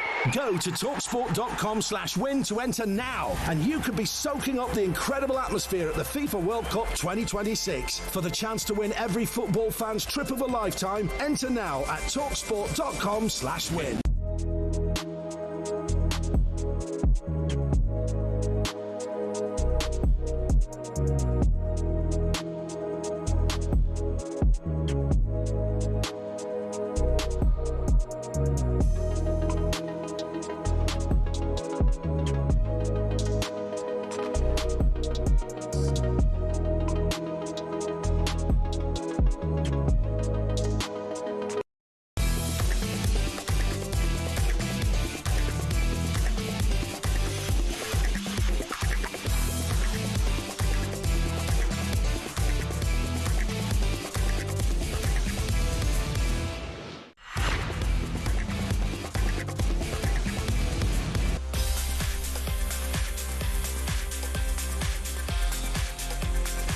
Here in the US, the World Cup 2026 gets underway this very evening. Mexico kicked the whole thing off against South Africa. Live commentary on talkSPORT. We're coming to you live on talkSPORT from the 50th floor of the World Trade Center here in New York City. It's Jim White, Simon Jordan and Brad Friedel with you.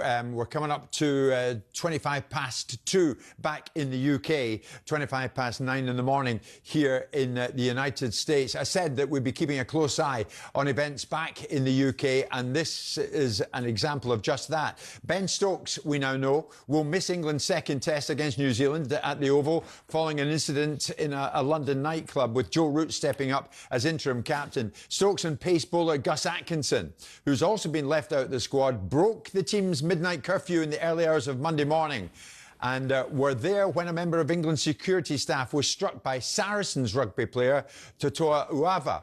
Now, while the ECB continues its investigation into that incident, Stokes, the team's full-time captain, remember, is being given some time to consider his future. Now, England managing director Rob Key has been speaking to talkSPORT's cricket editor John Norman about the future of Stokes and his captaincy. When I heard it was him who was involved in this, breaking protocols, I genuinely couldn't believe it.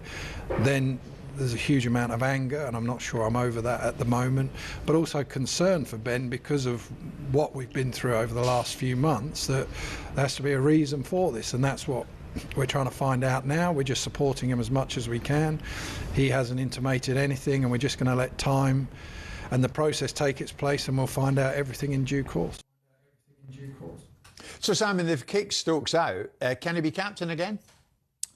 In the same way that Brendan McCullum can recover, because what I was arguing was with a cricket correspondent the other day when you guys were over here about the loss of authority in the dressing room and all the slippery slope that certain aspects of the media want to suggest is the worst case scenario that always happens when something happens. None of them having had any experience in it themselves.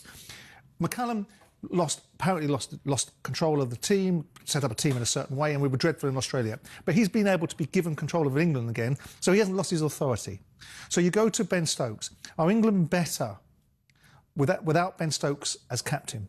If the answer is yes, then replace him. If the answer is not, then make him suffer a consequence for his bad judgment, and hopefully utilise that to build team going forward.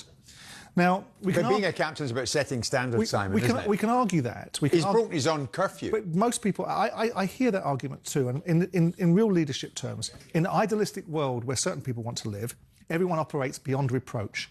In the real world, people make errors of judgment. And I don't think it's ideal, but I think if the question is, does Ben Stokes lose his authority over a dressing room by making an error of judgment without us understanding the full reasons why he would make this error of judgment?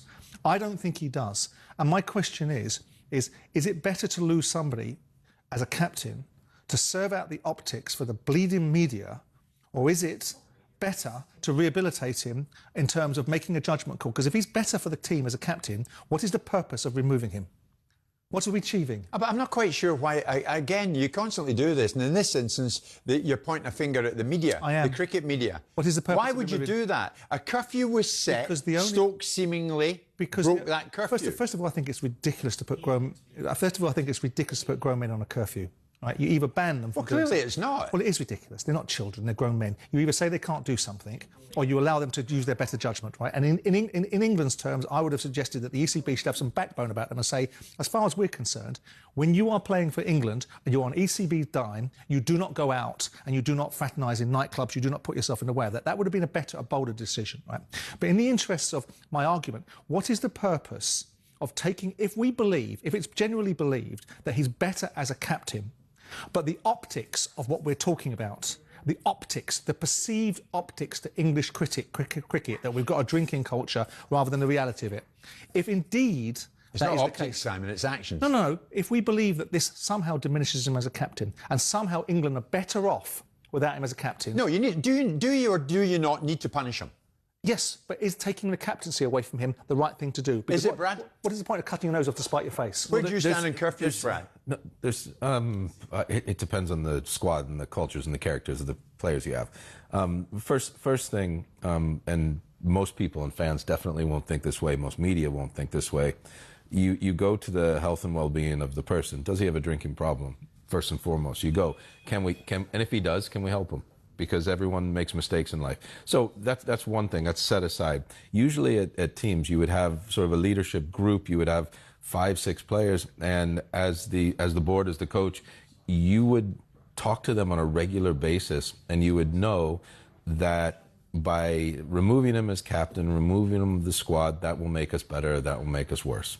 And if you don't have that kind of communication with the group, then whatever decision you make, you're flipping a coin if it's going to work or not work. So it's about the leadership at the top. So I've never been in the cricket team. I've never been in that environment. I have no idea if removing him as a captaincy is the right thing to do or not. I do think there needs to be a repercussion against him, especially if he was one of the individuals. Surely this is yes. That's no problem, and you'll get respect from the rest of the team by doing that. But to the degree of what the punishment is, that's not something that I can really give. Well, you were strong in authority, Simon. To a degree. And rightly so, in my view. I gave latitude where latitude was merited. And you set high standards. But I gave latitude where latitude was merited. I want to have high standards, but I'm also capable of being in a nuanced conversation where I understand the bigger picture. This desire and this this onslaught of observations about whether he should be taken out of captaincy. And I think there's a leaning from certain sections of the media to suggest he should be taken out as captain. Why is that? Does it make England better? Because it's bloodletting. Because is he showing his captain material or not? But surely that's the ECB's expertise and not the media's expertise. If he's made a judgment call and the ECB look at it and go, that judgment call diminishes this side, then we should be making that decision. If it doesn't diminish the side and there needs to be some form of repercussion, then by definition I'm not averse to that. But what I'm trying to understand is, what does it achieve? It's like this bloodletting. You have to cancel somebody. If you don't like what somebody does, they've not just got to be cancelled, they've got to apologise, and then they've got to go down on bended knee, and still they get cancelled. So he makes an error of judgment.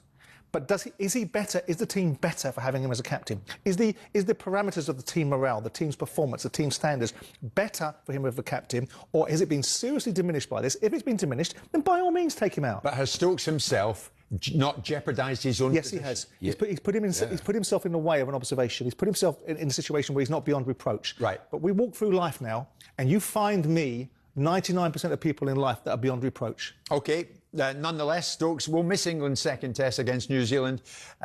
He will not be featuring. Joe Root steps up as interim captain. It is 2:30 back home in the UK. It is 9:30 here in the United States. And we're live on talkSPORT. World Cup 2026 about to get underway.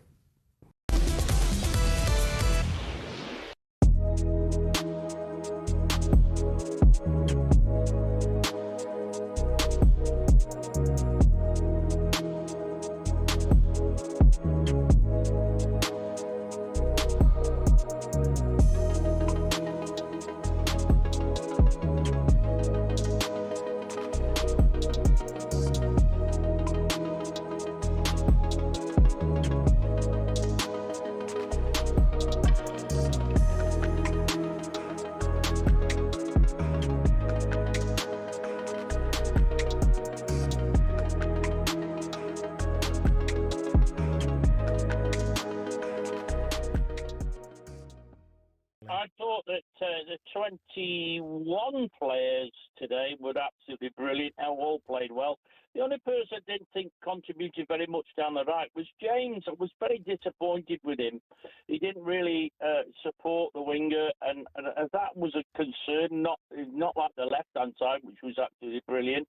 But one other point I just want to bring up, we made 11 substitutes. You can't do that in the World Cup, I'm afraid. You know, we're going to have to keep some of the players on, and as long as the back four keep okay, we'll be able to make the other 5 substitutes at the business end. Yeah, I mean, it's a friendly, and that was used as that. He'd done something. Just minutes, get the boys minutes under the belt. They've got in these conditions. They've got an hour's football tomorrow. Another friendly. He'll probably change things around. There's a number of players that came on 71 minutes, have highlighted those. I think today's exercise, or last night's it was, I think it ticked all the boxes, Gemma. It's put us in a great position. I think we're in the best position to be, finally trying to bring this home. I think the players all look up for it. The cohesion, the style is what we've been crying out for. Yeah. That aggressive front foot, punishing teams. Attacking football because we've got the players to do it, not being afraid of anyone. And I think that's the style we've all been crying for, and we're finally seeing it. Yeah. Who starts centre half for you, Cole? Oh, Stones and Gay, without a doubt. I put Concert out on the right, or bring in Spence and put him on the right. Yeah, not dropping Reece James. Well, I don't think James contributed very much, but obviously the manager likes him a lot, but he's got to contribute more to the attacking side of it. Yeah, I think Reece was slightly more reserved. I think that's it. I said the game was that easy. Yeah. He was just reserved. He was like, you know what? I don't need to bomb forward. It's hot. We've got big games coming up. I don't need to try and get injured. I'll just give it to Madueke. You go in. Reece doesn't do much of that now at Chelsea, and that's been deliberate because of his hamstrings. So there's that Reece's game has changed. Yeah, so he's not going to be that guy bombing down like Nico Riley. No, he's not. Nico runs into the box.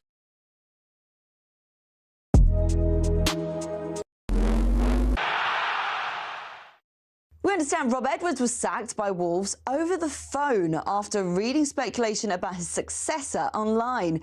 It's understood he played a key role in new contracts and signings for several players already this summer. Club legend Dave Edwards says the whole thing's a bit odd. I think everyone thought, from a Wolves perspective, that we were heading in a direction which was going to involve Rob, and everyone was starting to become really excited for next season. So I think it's just a massive, massive shock. It's reported Portuguese coach Cesar Peixoto is lined up to take over at Wolves. Now, England have 60 more minutes of football today to prepare for the World Cup. They'll face Miami FC in a truncated, behind-closed-doors game.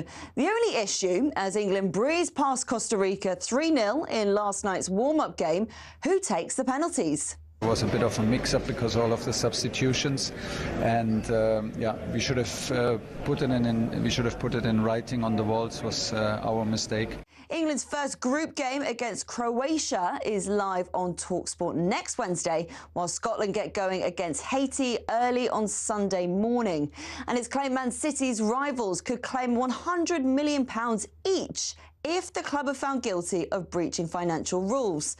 Man City deny wrongdoing. It's after Everton were told to pay Burnley around £35 million in compensation over past PSR breaches. Get more at talksport.com.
Jim White, Simon Jordan and Brad Friedel. We are live on talkSPORT.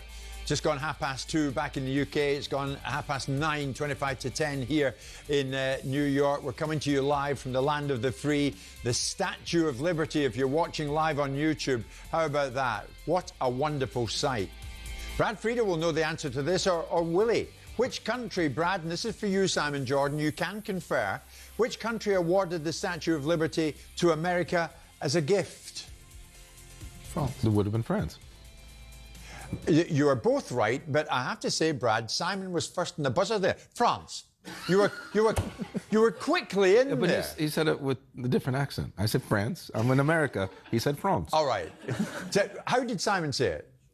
France. I'm loving this. Simon came in with France. Brad came in with France. And it is indeed France. And I have to confess, I did not know that. The Statue of Liberty, just behind us there in the Hudson. It is a beautiful morning here in New York. Earlier it was 24 degrees. I think we're getting up to 34, Brad. You were telling me later on today. Brad Friedel, of course, one-time US goalkeeper, who is suffering a bit this morning, as you know. Would you like to tell us all why? Just because of my age, basically. For the first time since I retired, I put the gloves on, and there was an event for a company, and I had to save penalties. I thought it was two penalties going into it, and it ended up being about, I don't know, Emma was there. What was it, about 18 penalty shots? Well, talkSPORT's Emma is over there. How did you do, Emma? On a, you get the thumbs up. But there was a lot of money for the two finalists on the line. What was it, 10 grand? It was 10 grand for them, so I couldn't. I had to try for them both. I had to do it properly. So. Here I am, a 55-year-old. Did you see earlier on in the week that Bosnich did the same thing? He was in goal in a charity competition, and he did his ACL trying to save penalties. Absolutely. And there's a video of him laying on the floor. I woke up this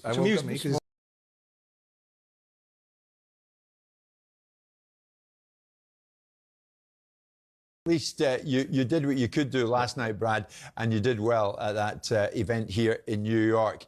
In the meantime, 20-10 in the UK, 20-3 back with you in the US, 20-3 back with you in the UK. It's time for this. talkSPORT Big Match Build-Up with Village Hotels. Watch the big games live in the pub and grill at your local Village Hotel. Find your nearest at villagehotels.com.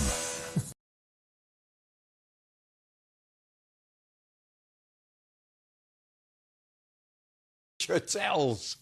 And thanks to them, we're going to look at the opening match between Mexico City and South Africa tonight, live on talkSPORT. Mexico, one of the three hosts, the other two being here in the US and Canada. Brad, for the first time, we're going to see new rules in place. But the question I put to you is, will these rules stick or will they disappear after a week? Wrestling and time wasting is to be outlawed. FIFA to clamp down on players wrestling before a corner or free kicks is taken at the World Cup. This isn't new, Brad. This always went on. It went on in your day, didn't it? I agree that on the time wasting, I did it all my career, to be honest with you. And you try to do, you're playing a team that's better than you, and you go up a goal and you try to time waste. I agree with all that. As far as the wrestling on all the corner kicks and stuff, this has been going on forever. I mean, I think if somebody full-on pulls the shirt, if someone goes across the goalkeeper's arms, I mean, goalkeepers are overprotected today than they were back in the day. And if two players are going at it, just let them go at it, and let's watch a physical contest in the box. I kind of agree with that, Simon. If it's an out-and-out tug of the shirt, yeah. If it's like an out-and-out foul, I get it. A push with your arms out, I get it. But what are you're going to call a penalty or give a booking on every single free kick if this is going to be another new rule? Yeah.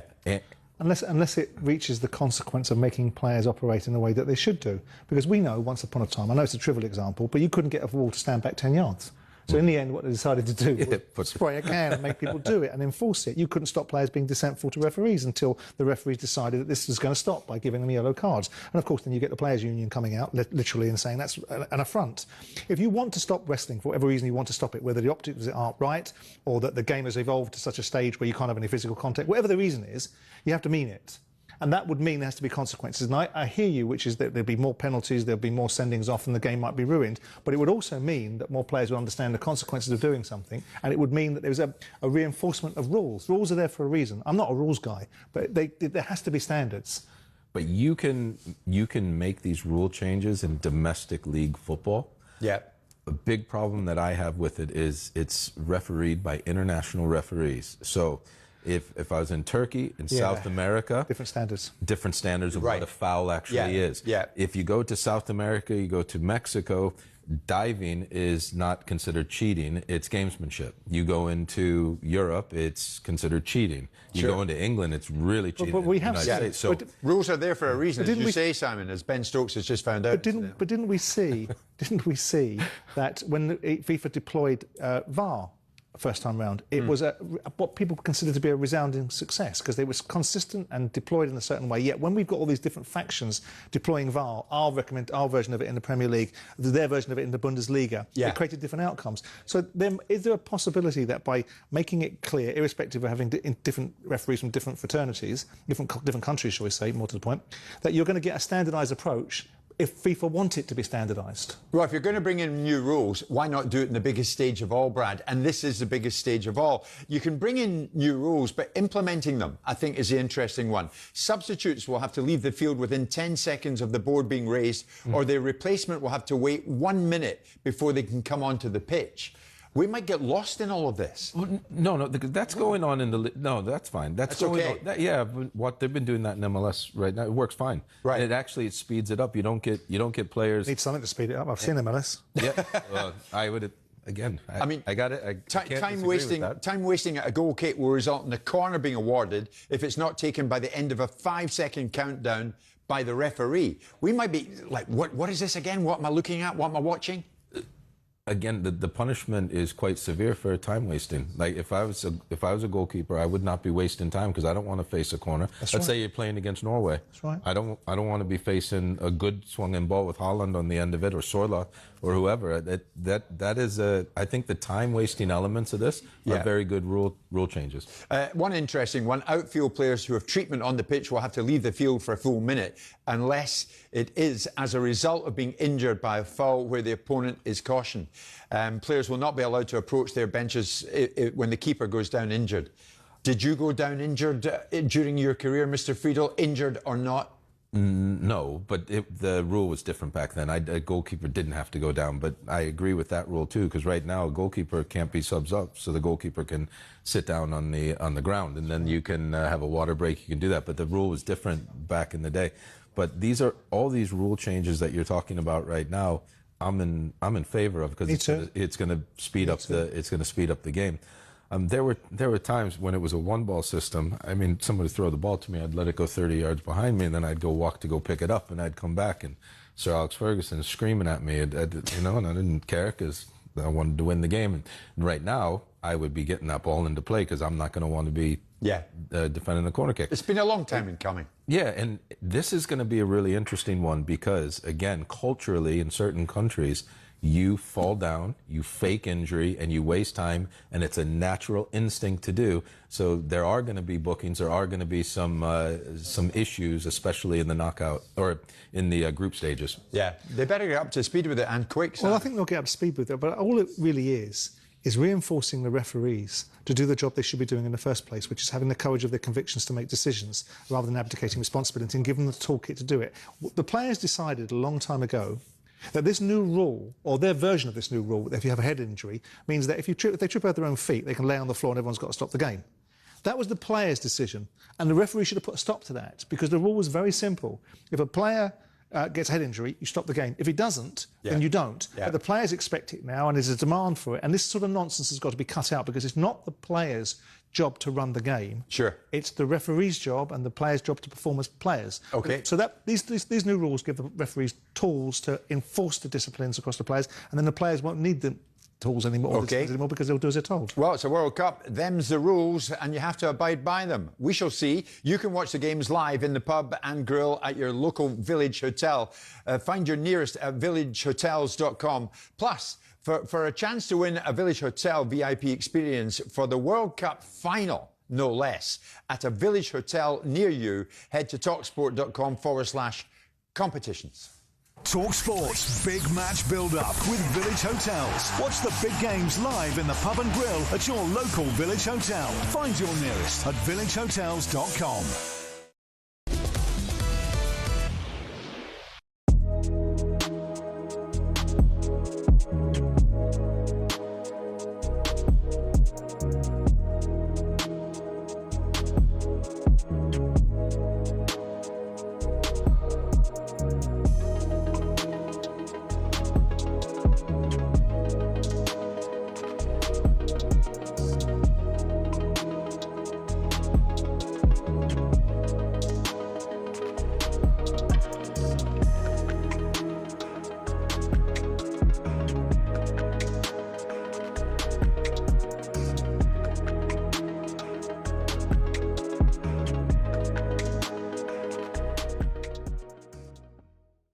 Kickoff was delayed even more by what was a monsoon over in the States, Gemma. But let's talk about England's performance. What do you make of it, first and foremost?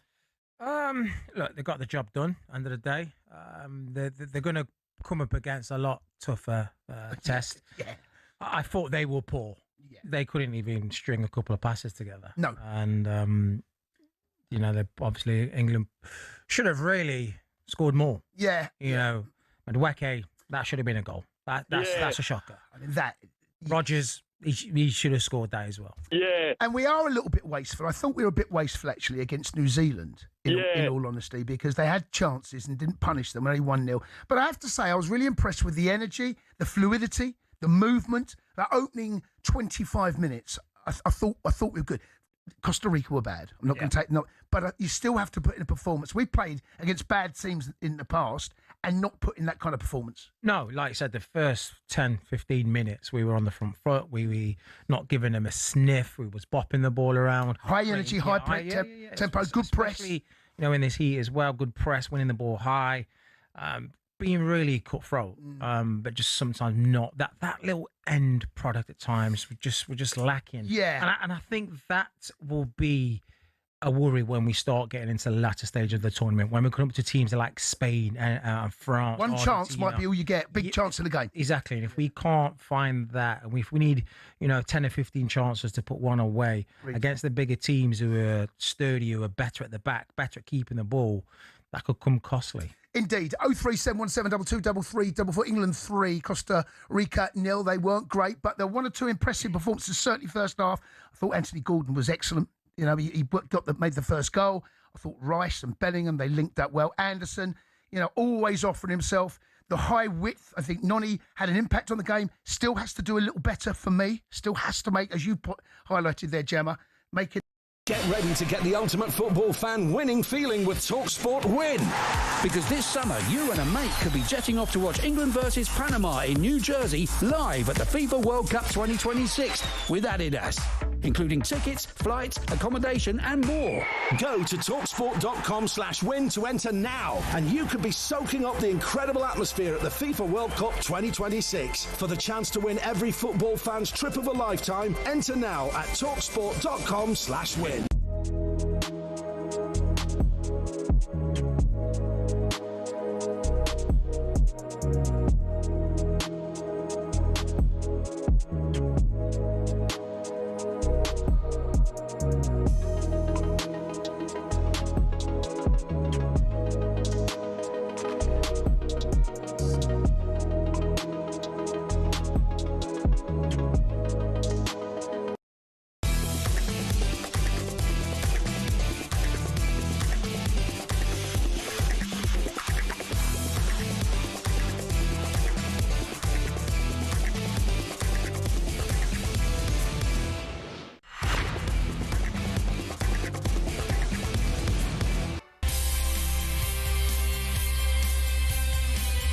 You are listening to Jim White, Simon Jordan and Brad Friedel. We are live in talkSPORT in partnership with Tool Station. Fast Track delivers to you from 30 minutes. First stop, Tool Station. If you're watching live on YouTube at the moment, you will see out in the Hudson one of the many riverboats out there. Of course, they go up and around the Statue of Liberty, which is less than a couple of miles from us here in this phenomenal base that we have live in talkSPORT. We're coming to you from the 50th floor of the World Trade Center. As I say, the Hudson River behind us. The setting is quite breathtaking. It is coming up to 10 o'clock in the morning here in New York, coming up to 3 o'clock with you back home. And as I hinted and I said, we're going to be looking at stories that break and develop back home while we're out here for the duration of the World Cup. One such story, Simon, is that Everton have been ordered to pay Burnley £35 million in damages over the impact of them breaching the Premier League's financial rules. The case which Burnley were suing Everton over relates to the 21-22 season when Everton were found to have broken PSR. And that season, of course, you'll remember, Burnley were relegated after finishing 4 points and 2 places behind Everton.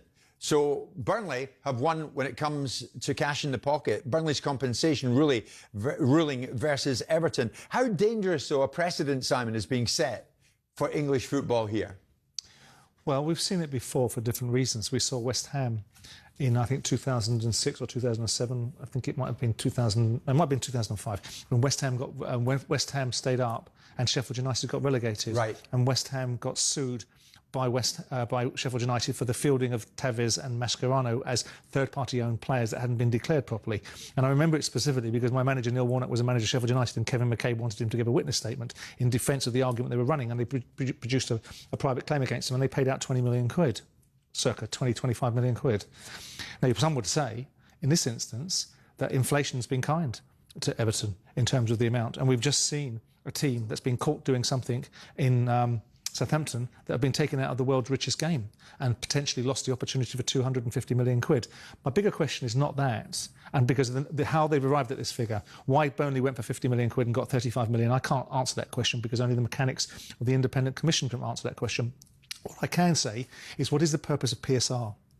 This is the byproduct of PSR. So what we've done is created a wonderful little industry now outside of football, which is probably a more lucrative one, that we should all be lawyers, because all the lawyers are sitting there now sharpening their pencils, thinking how much money they've got and how much opportunities they can. Nick DeMarco is buying his next yacht on the back of these sort of opportunities, because PSR's purpose, in my original perception, was to stabilise football and create outcomes where there was a fairness about it, and also to create some financial stability. What's it done? It's just cemented the big clubs in the same position. It's denied the Newcastles and Aston Villas of the world an opportunity to unseat the Man Cities and Chelseas of the world because they haven't got the turnover and they're not likely to get there as a result of it. It's not stabilised the financial security of any football club. It's created a layer of off-the-field activity that has benefited nobody. What is its purpose? The Premier League was a wonderful, roaring success, one of the most investable propositions in the world. Inward investment has now been denied. Businesses can't be built in the same way because they're being controlled by some ridiculous absurd called PSR, and we're now finding football clubs, and it will continue, and it will continue, and it will continue. The theme this morning in the US seems to be rules, and rules are in place for a reason, Simon. Incidentally, Everton are appealing the decisions. Rules. Yeah, but did they gain a sporting advantage by what they did? Well, OK, let me ask you a question. Who gained a more bigger sporting advantage? The £10 million stitch-up deal that Chelsea did to win leagues by taking players like Eden Hazard and backhanding agents £5 million quid here and everywhere and finding themselves in a situation where they pay down the Premier League and do a nice cosy little deal for £10 million quid, or Burnley suing Everton for £35 million quid because they got relegated. All of these have cause and effect. All of them have a consequence attached to it. Or if Man City's guilty. Or if Man City's guilty. Or what happens to we have opened a can of worms. And the big thing was, is PSR, put aside the argument of rules, and I understand your point. If PSR is supposed to have done something for football, would someone like to tell me what it's done? Besides open the door for lawyers to make an inordinate fortune and create mayhem and lack of inward investment in the world's most investable league. I agree with you, Simon. That's undeniable. So what's its purpose? Well, if you were Burnley, would you be suing Everton? Would you have sued them? I don't know. It's not my nature to stand on the shoulders of giants. I don't feel that. I think if we'd have got relegated, we'd deserve to got relegated.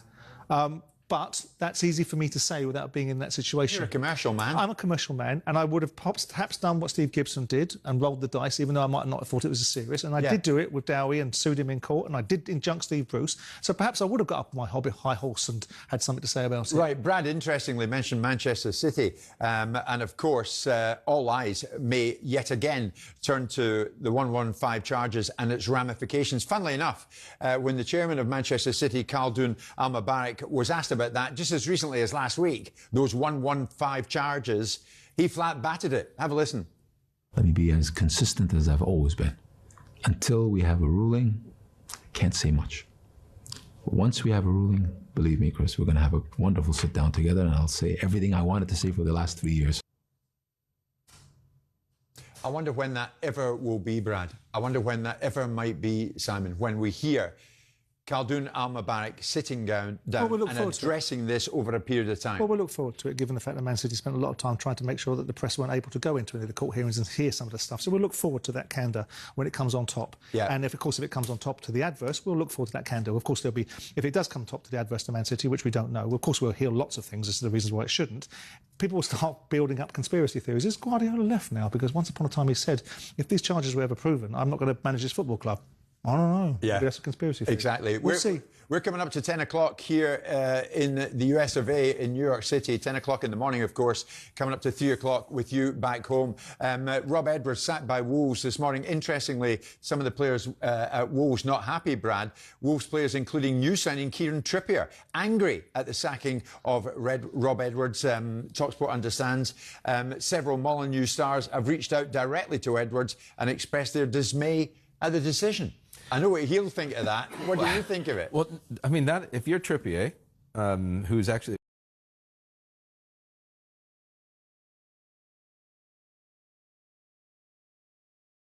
And Rob Edwards was instrumental in getting you to sign at the club. I can understand his frustration. That's fair enough, yeah. I can fully understand that. And get that. Now, Rob Edwards will have had some players in the changing room that really liked him, especially the ones that were playing all the time, especially the ones he had a meeting with and said, we're going to retain you, we want to keep you here. Yeah. You know, so I can fully understand that. As far as will it last for longer than a week or two? I mean, then it'll go away and the players will have to turn up to preseason and perform. Okay, in the final hour today, and it's flying in, isn't it? As we knew it would, 10 o'clock in the morning here in New York, 3 o'clock with you back home. In the final hour, we're going to be hearing from, amongst others, Everton boss David Moyes and renowned chef Gordon Ramsay. Who does he support, Scotland or England? You'll find out. Stay with us.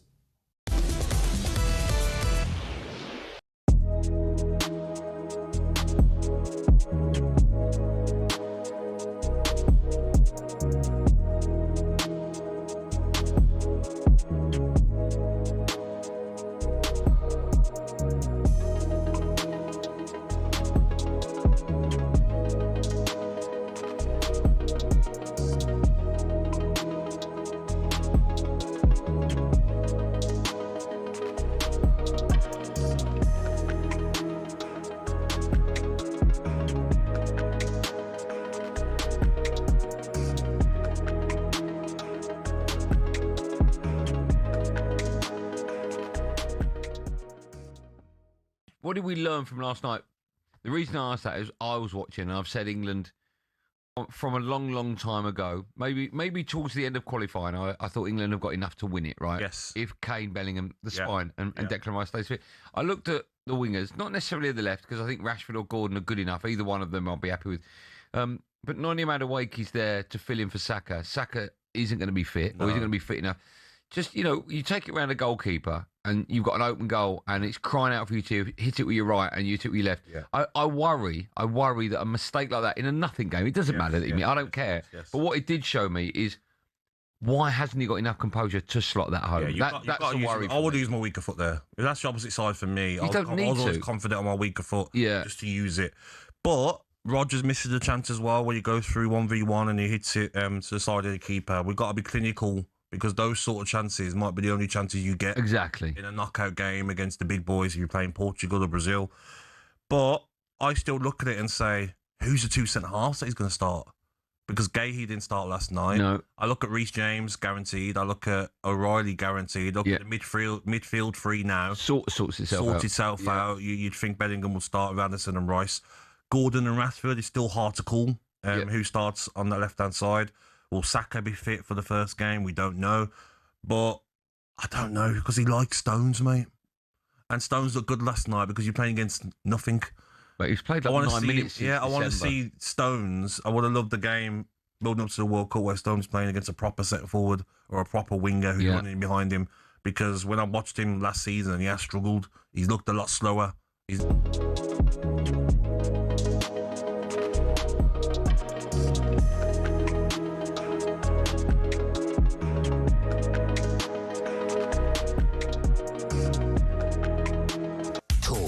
Sport.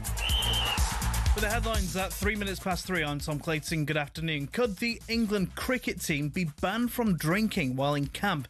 This is all over that incident on Monday, which has seen Ben Stokes and Gus Atkinson dropped for the second test with New Zealand. England Managing Director Rob Key has told talkSPORT they can't even trust their players to stick by the current rules.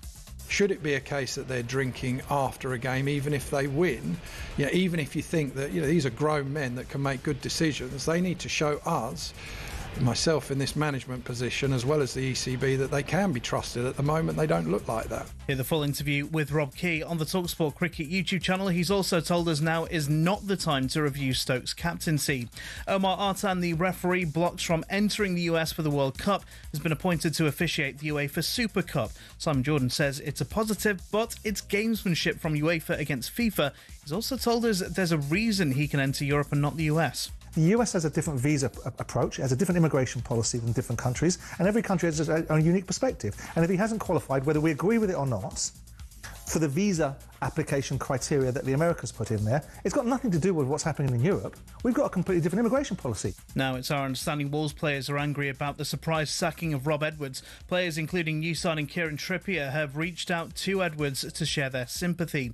Elsewhere, as Anthony Gordon is set to vacate Newcastle for Barcelona, it's our understanding Newcastle are in advanced talks for a replacement. They're targeting Osasuna winger Victor Munoz. The 22-year-old is already a full Spanish international and is in their World Cup squad. Get more at talksport.com. talkSPORT News. The Defence Secretary's quit over his department's spending budget, and thousands of patients a day are being treated in hospital corridors and car parks. Sinead has more at past. talkSPORT weather with QuickFit. The season's changing, so get your car's shim pads and studs checked for spring with a free vehicle safety check. Book in centre or at quickfit.com today. Wet and windy as rain spreads eastwards. That will be heavy at times, but easing in the west, feeling muggy under cloud cover.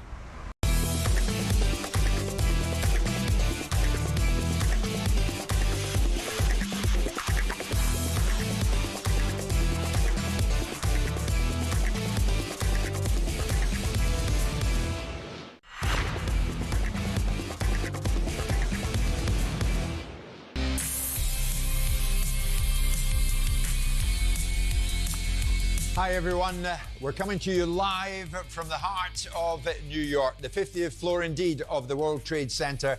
It is Jim White, Simon Jordan and former US national goalkeeper Brad Friedel, and we are live on talkSPORT, live on YouTube as well. Whatever you want to watch the show, you can watch us live. This is the first of many shows coming to you from the heart of New York City during the 2026 World Cup finals. It all gets underway tonight. Mexico against South Africa, a game you can hear live commentary of live on talkSPORT. Remember, all 104 games are live across the talkSPORT network. And Mr. Friedel has been with us for the first time this morning. You're going to be hearing from him throughout the tournament, and you're going to be hearing from this fellow who's back home at this time. Everton manager and talkSPORT World Cup pundit David Moyes will be joining us on the show, and he does just that this very day. It's good afternoon to you back home, David. Good morning from us. How are you? I'm very good, thank you. I'm just returned back from America, so I know what it's like. You look as if you're all in good form. We are indeed, David. We're kind of bedding in here in New York. By God, it's hot. I don't know how you've found it. It's going to go up to 34 degrees later on this afternoon. Simon and Brad are eager to speak to you. What are your feelings ahead of the World Cup, David? Is it indeed going to be the greatest show ever? I hope so. I think that every time there's a World Cup, we always take so much from it, whether it be the performances, the tactics, the brilliant players who've played in World Cups over many years. So I always think we're always looking forward to it. It's always really exciting. And I think this one's no different. I think we're all really looking forward to see how it works, being in different countries. Big operation FIFA have put in place. So let's hope that everything goes well. David, you've got a couple of fans back here. I said to Simon you were coming on. I love Moisey. And Brad Friedel tells me that you are indeed a great chap. Here is Brad. Hi, Brad. How you doing? Yeah, really good. David, how are you? I'm all good, thank you. Who's going to do better in this World Cup, Scotland or England, David? Hey, Brad, come on. Stupid question right away, Brad. So, hey, I'm doing co-coms on two of Scotland's games, Haiti and Morocco. Very good.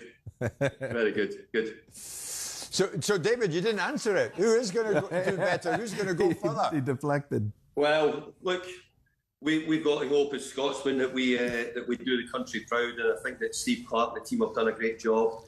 But really, what happens now is what counts. They look as if they've got off to a pretty good sort of start to not to the start of the competition, but start of the preparation.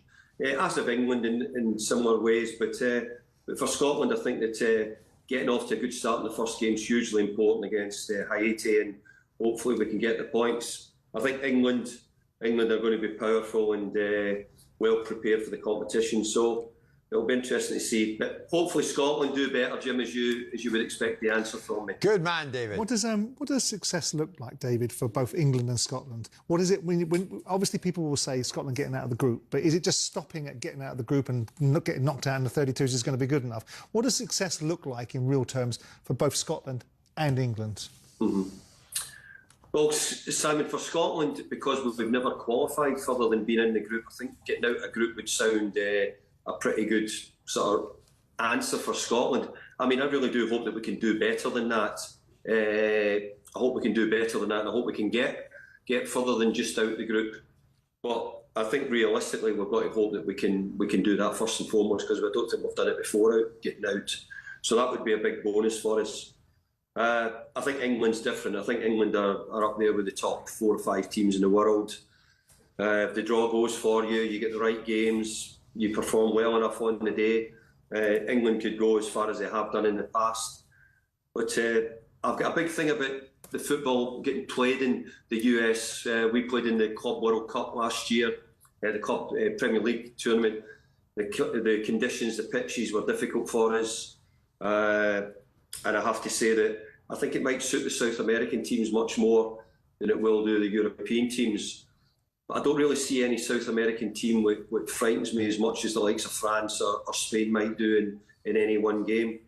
But generally, I think England will be there or thereabouts. I really do. And David, on England, where do you stand on the Bellingham-Rodgers number 10 debate?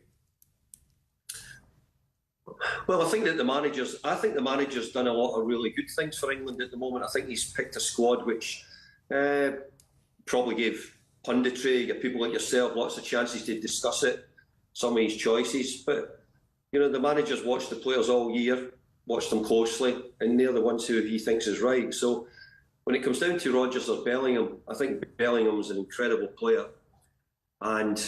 But he seems to think that Rodgers might be better for the team. That's the way it looks from a distance. I'm not the manager, and he sees it all better than I do. But I think that they'll all play a part. I think this World Cup, because of the extra games, conditions, I think that you're probably going to need I'm going to use the word squad, who will play games. And I know that he came out and said that he was only going to use sort of 14, 15 players are his main pick. But I actually think that a lot of the countries this year might find that they use a lot more players than maybe they have done in the past.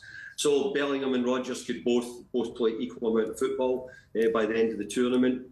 I just think that if he's starting the first game, I've just got a feeling it might be Rodgers who gets the nod. But as I said, Thomas Tuchel will know a lot better about his team selection than I do. And you brought us beautifully to Thomas Tuchel. I mean, Brad, it is thought that Tuchel is there for one reason and one reason only: to get England over the line and win this thing. Do you think he will? You feel that this could be their time? Yeah, I feel that this can be their time. I saw his press conference the other day, and he was saying, we're not one of the favorites. We haven't lifted the trophy as a nation, England, in so many years.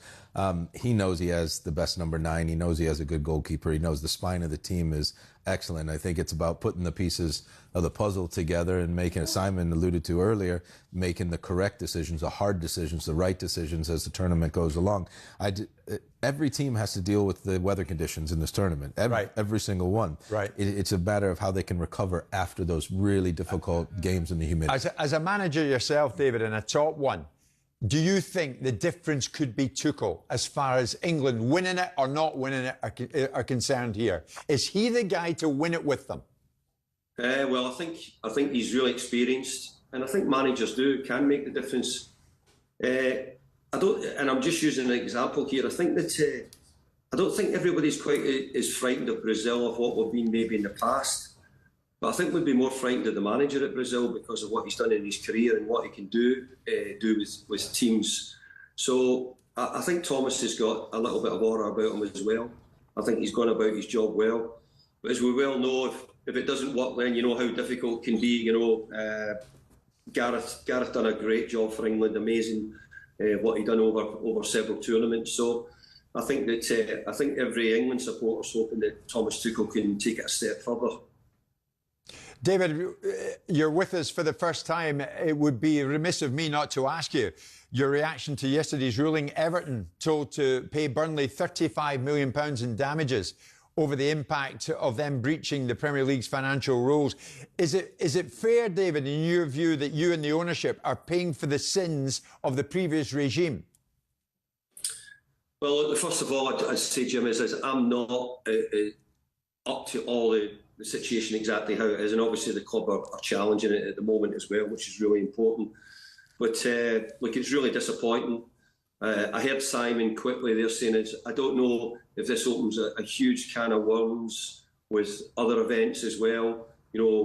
Teams who have maybe not get promoted, for example, because the Premier League teams even, having problems with PSR.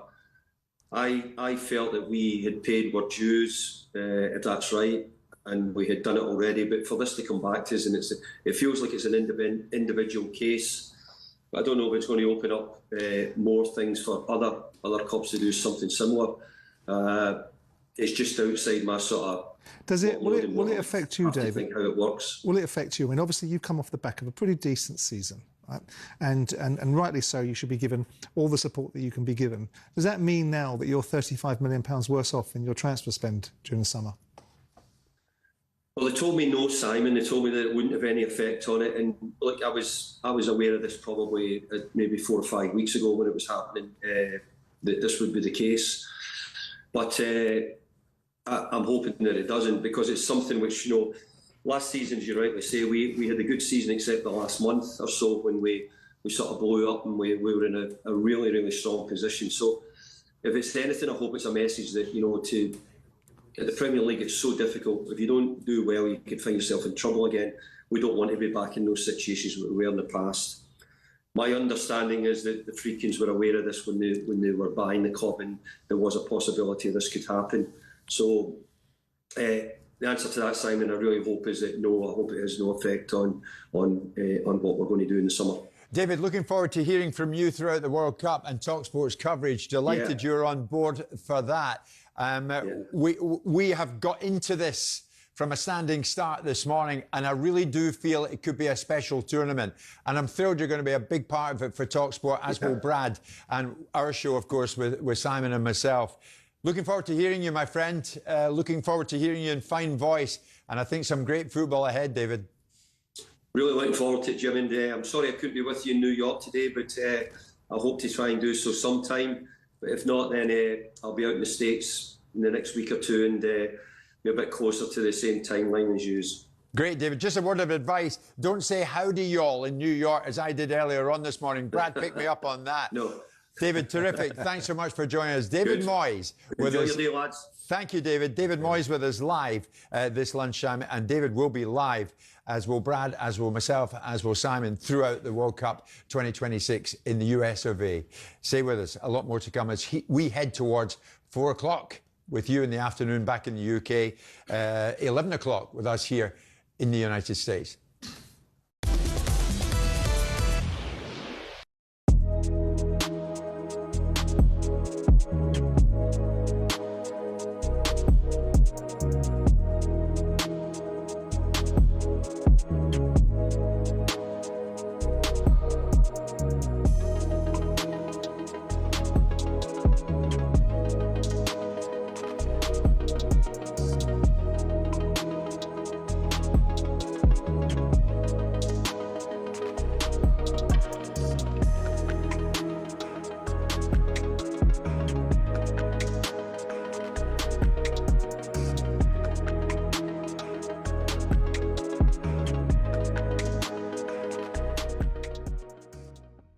We saw Anthony Gordon, quite old school, chalk on his boots, taking the full-back on the outside, which was good to see. It was refreshing, wasn't it? Absolutely refreshing. And I think the way Tuchel is, I think he'll play with 2 out-and-out wide players, and he looks for pace in a wide area.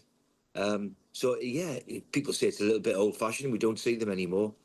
Let's be fair. Anthony Gordon is a top player. That's why Barcelona have paid all this money for him, quite a remarkable move for him. So, yeah, I'm delighted that he's done well, because he's one of these players who gets you off the edge of your seat, doesn't he? When he's direct, he's quick, and he's a top player. So it was good to see him playing well. Steve, as a manager, what do you make of the way he's handled Bellingham? Because it looks like it might have worked. He played really well last night. Yeah. There has been this, is he in, is he out, is he the right bloke, is he as a team man? The doubts have been raised, haven't they? Jonathan Northcroft, the author, he's written a new book about, and Tuchel features in it, and he said Tuchel couldn't create jeopardy, Steve, because through the fixtures, because they were just too easy to win in qualifying. So he's kind of created a jeopardy by keeping all the players on their toes, by not saying, you're a nailed-on starter. And Bellingham kind of seems to have benefited from that. We've seen Ollie Watkins benefit from that. He admitted that it gave him a kick up the backside being left out of a squad. Yeah. So I think you can see, Bellingham knows he's fighting for his shirt, really, with Morgan Rogers, and he played very well last night. Well, look, I mean, he's an outstanding football player as well, isn't he, Bellingham? And this debate of whether he's going to be the number 10 is the one. Is it going to be him or the kid from Villa? Look, he's an outstanding player, Bellingham. I'll be very, very surprised if he's not going to start him, because I think we look at it, it's pretty straightforward. It's between him or Rodgers, and Bellingham's a top player. I mean, we're blessed in that. I mean, the 2-3 lads who didn't go to. Get ready to get the ultimate football fan winning feeling with talkSPORT Win. Because this summer, you and a mate could be jetting off to watch England versus Panama in New Jersey live at the FIFA World Cup 2026 with Adidas, including tickets, flights, accommodation and more. Go to talksport.com/win to enter now, and you could be soaking up the incredible atmosphere at the FIFA World Cup 2026. For the chance to win every football fan's trip of a lifetime, enter now at talksport.com/win.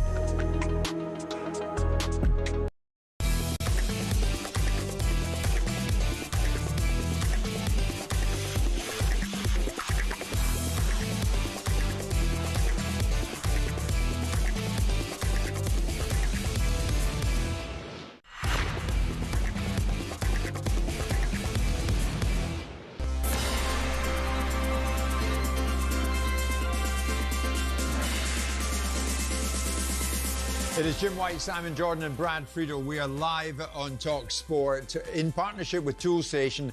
First stop, Toolstation. And of course, live in talkSPORT, but live on YouTube as well.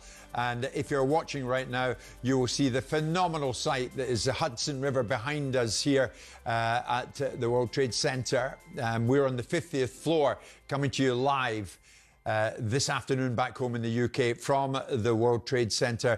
And looking down to my left, behind Simon, behind Brad here in this incredible setup that we have here at talkSPORT. New York City, right down there, an absolute hive of activity. It really is a phenomenal sight. And of course, even though it's 20 past 3 with you in the afternoon, it's just 25 past 10 or so here in the morning in New York. So, of course, New York going about its business, which is something indeed to behold. The great and the good involved in the 2026 World Cup, of that there is no doubt. It involves an enormous number of people, and so many people want to have some kind of link to it. One such person was top chef Gordon Ramsay. I bumped into him earlier and I asked Gordon why he's chosen to partner up with Uber Eats ahead of the start of the World Cup. Mate, I'll be honest with you, it's just so I can get to the games. Is that what it's all about, is it? No, I'm joking. I see a lot of Uber Eats in the household, as you can imagine, with 6 kids, 3 boys and 3 girls. And so how ironic is that? I'm now trying to explain to individuals, don't cook, focus on the game and order some great local food. Where do your loyalties lie, Mr. Ramsay? Scotland or England? You're going to get me into trouble now. You know what? Yeah, no, you're going to get me into trouble. My aunties, my uncles, everyone's watching. So, and listening to talkSPORT, by the way. So here's the thing. I've always been a Scot through and through, right? That's obvious. born in Johnson, lived there for a short period of time, had the upset early on at Ibrox. So the kids know they're half Scottish. Jack always gets himself in knots when he's watching football or rugby. He said, Dad, I got a foot in each camp. And I said, mate, that's a smart move. So if Scotland can get through these first 3 games into the second round, honestly, I'm excited for their performance. But my heart's in Scotland, you know that, right? So it's been a long time coming. Back in 1998, I was there cooking for Pelé on the eve of the World Cup final in Versailles in Paris, and the atmosphere was electric. But when that first goal went in against Brazil, honestly, I've never seen such happy Scottish fans in all my life. I love that. What a great story. What did you cook for Pelé? Yeah, it's a great question. As you can imagine, it's the middle of the summer. The ingredients across Europe was just second to none. And so we did something light and dainty with some English asparagus, sea bass for a main course. And then I had this beautiful chocolate fondant with a milk ice cream. And A, that was the second time I'd met him. But B, just to see him devouring that within minutes made my year. Gordon, I love that. France 98, the last time Scotland were at a World Cup finals, you're absolutely right. We need to get out the group this time, don't we? And to do that, we need to beat Haiti first off. Surely we can do that. Yeah, I mean, that's a tough one. I think we've got one of the best squads, one of the best youngest squads we've ever produced. Steve's doing a cracking job.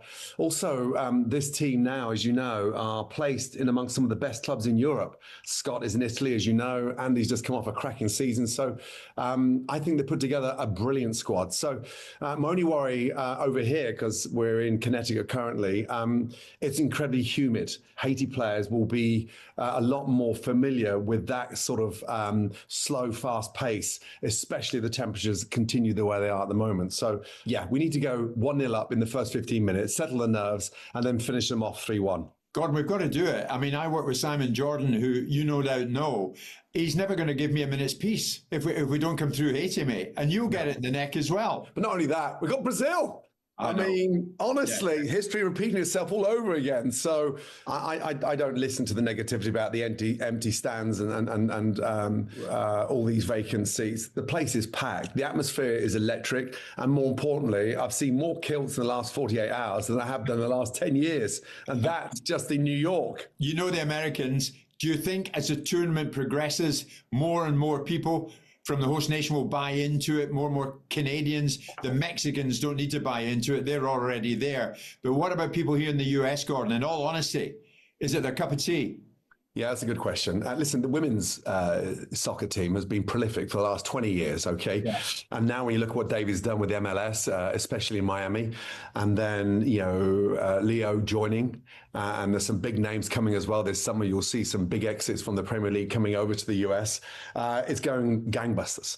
I was filming with Mauricio Pochettino back in Toronto a couple of weeks back. We were filming together, and he said he's got one of the best US squads ever. And that's particularly down to the kind of strength they've got across these European clubs. The problem you've got over here in the US is you've got the American football, then you've got the sort of baseball, then you've got basketball, then you've got hockey, and then, of course, as you know, soccer. But it's getting there. I can guarantee you it's getting there. I was at a stadium recently in Toronto, and there was nearly 65,000 turning up for a friendly. I've been to the Rose Bowl a few times, and that seats 90-odd thousand there. So it definitely is on everyone's agenda, and it's creating such a buzz. You know where I am, New York, you know it like the back of your hand. Any good food recommendations for England fans coming, or Scotland fans coming here? Yeah, well, fingers crossed. Thank God there's not too many dress codes, my man. Otherwise, I'm always worried after 10 o'clock at night because it all starts nice and calm. Then it gets rowdy. Then it gets a little bit naked. And then it's anyone's game. I love fried chicken, right? And it's something we grew up with, as you know, in Glasgow, fish and chips. There's an incredible restaurant called Cockerdack, and they do the most extraordinary fried chicken. It's the best I've ever had. And trust me, the US know their fried chicken like no tomorrow. So, Cockerdack, fried chicken all day long. Gordon, one final question from me to you. The World Cup, who wins it? Jesus Christ almighty. You're going to put me on the spot. I think it's going to be Brazil's year. Wow. Interesting. Do you know what? I think a few people are thinking that and aren't saying it yet. But as the tournament gathers pace, maybe they'll end up having to say it. Honestly, this is their year, and more importantly, mate, the temperatures over here, as you can imagine, yesterday it was 94 degrees, 85% humidity, and so those Brazilians are such cool cats. They know how to play under that temperature. So, yeah, fingers crossed. Gordon, it's been great speaking to you. Thank you. As always, man. And don't forget your sunscreen. Do you know what? He's right. We might need it this afternoon here in New York City. It's going to go up to 34 degrees. So Gordon Ramsay, looking ahead as I'm looking ahead, Simon, Brad Friedel, we've been talking about Haiti, Scotland, of course, Scotland's first match in the group stages. Let's find out what the feeling actually is within the Scotland camp. Let's go to Charlotte in North Carolina. And let's head to the Scottish training session right now and join my colleague Shaban Ahern. Shaban, hi to you. Oh, good morning to you, Jim. Great to hear your dulcet tones. Yes, Charlotte, North Carolina. It's 10:30 in the morning and it's already 30 degrees. Expected to go up to 36 degrees today. As you can see, the Scotland camp just come out behind me just now. The guys are training and Steve Clarke, as you can see, still with his jumper on.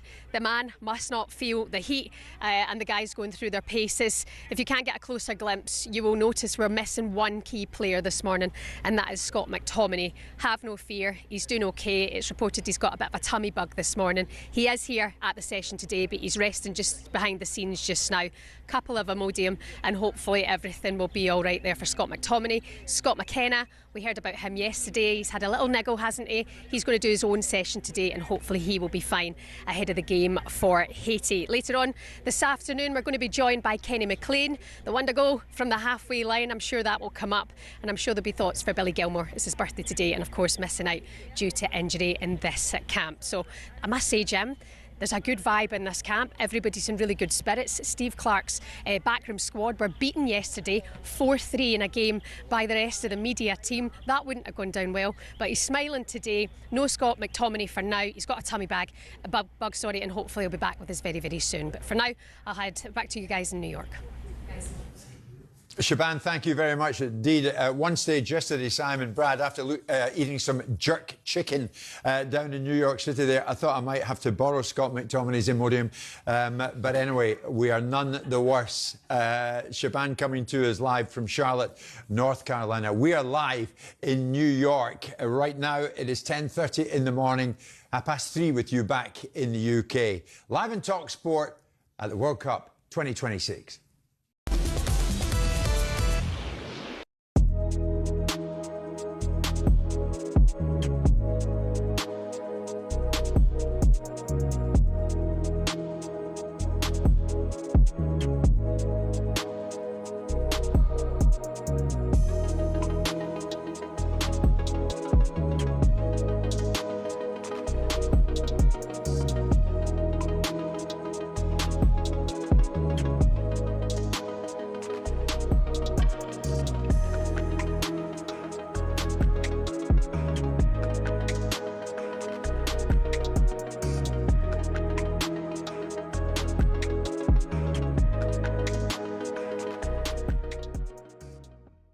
Left a good job at Borough because he loves Wolves, played there, wanted to try and keep them up, even though it was looking pretty difficult.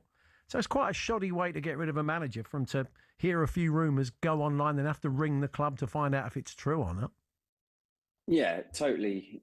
You know, it's ridiculous, really, and definitely out of the blue. And I think if you speak to anyone, you know, that's either been at the club or you know, been watching, you can see what he's done since he's come to that club. I spoke about it when he first went there. His man management skills, the togetherness that he's got with that group of players.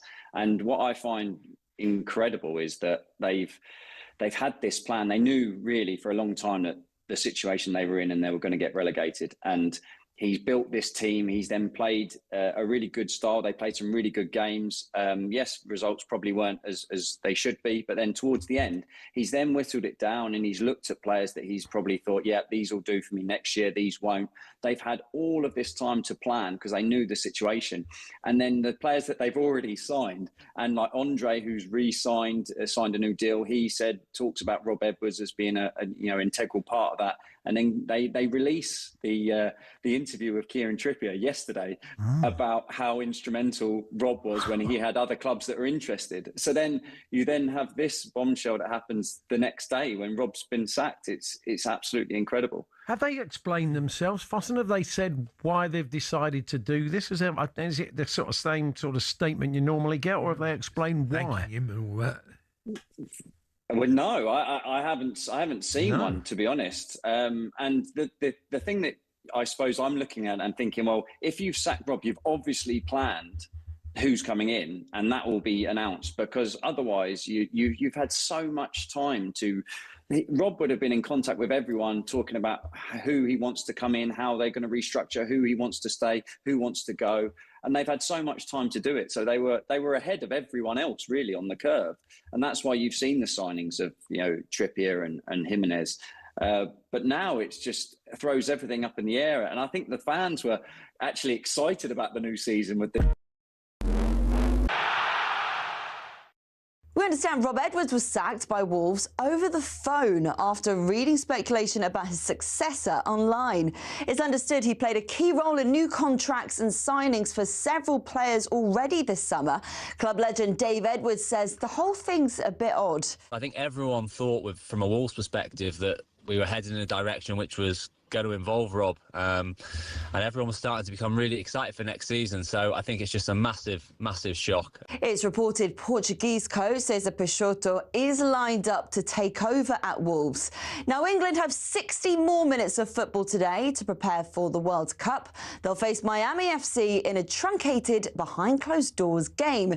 The only issue, as England breezed past Costa Rica 3-0 in last night's warm-up game, who takes the penalties? It was a bit of a mix-up because all of the substitutions, and we should have put it in. We should have put it in writing on the walls. Was our mistake. England's first group game against Croatia is live on talkSPORT next Wednesday, while Scotland get going against Haiti early on Sunday morning. And it's claimed Man City's rivals could claim £100 million each if the club are found guilty of breaching financial rules. Man City deny wrongdoing. It's after Everton were told to pay Burnley around $35 million in compensation over past PSR breaches. Get more at talksport.com.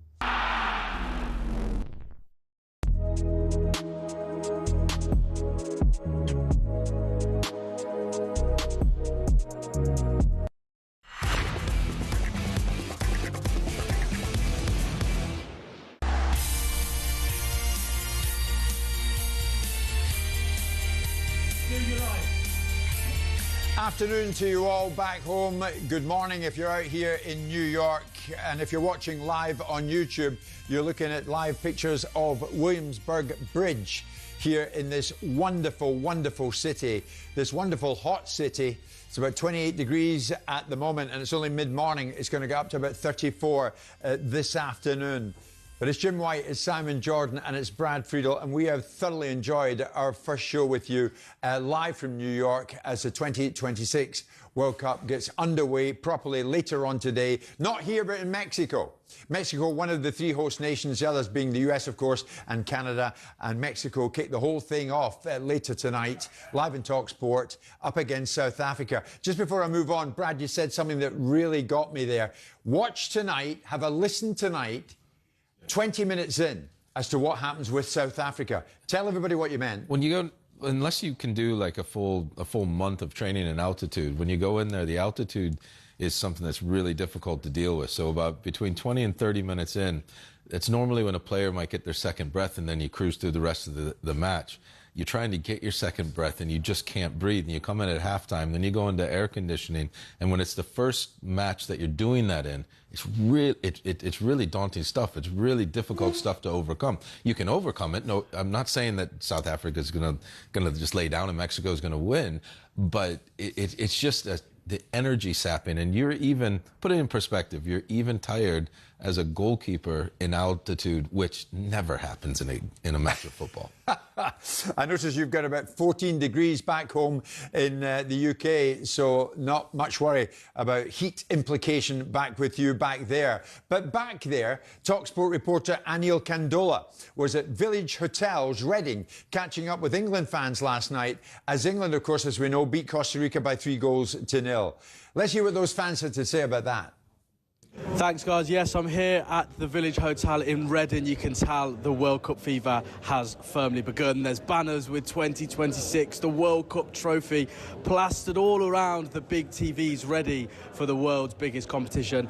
I'm joined now by Alex, who actually works at the Village. And just take us through what it is like here. You know, you've worked here for a while now, in terms of like a match day, especially when it's England, where everyone's supporting, or most people are supporting the same team. Well, I'll give an example, actually. So, a few weeks ago, the Champions League final was playing here. Arsenal were playing, and so majority Arsenal fans being in England. Amazing atmosphere. Everyone was having nice drinks, getting into the game. They lost, but yeah, I think you can expect the same atmosphere for the World Cup, definitely. And with Paul, the England fan, how do you feel as an England fan to have Tuchel in charge? I'm a bit of a mixed bag on this.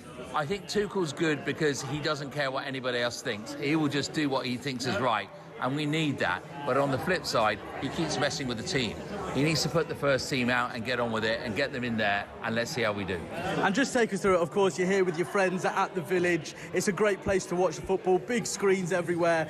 Are these the places that really are so important for the people of England to get together and watch the team and get behind the nation? 100%. This is the sort of place, massive screens, big crowds, get behind England. This is where we should be, in the Village or any other place like this.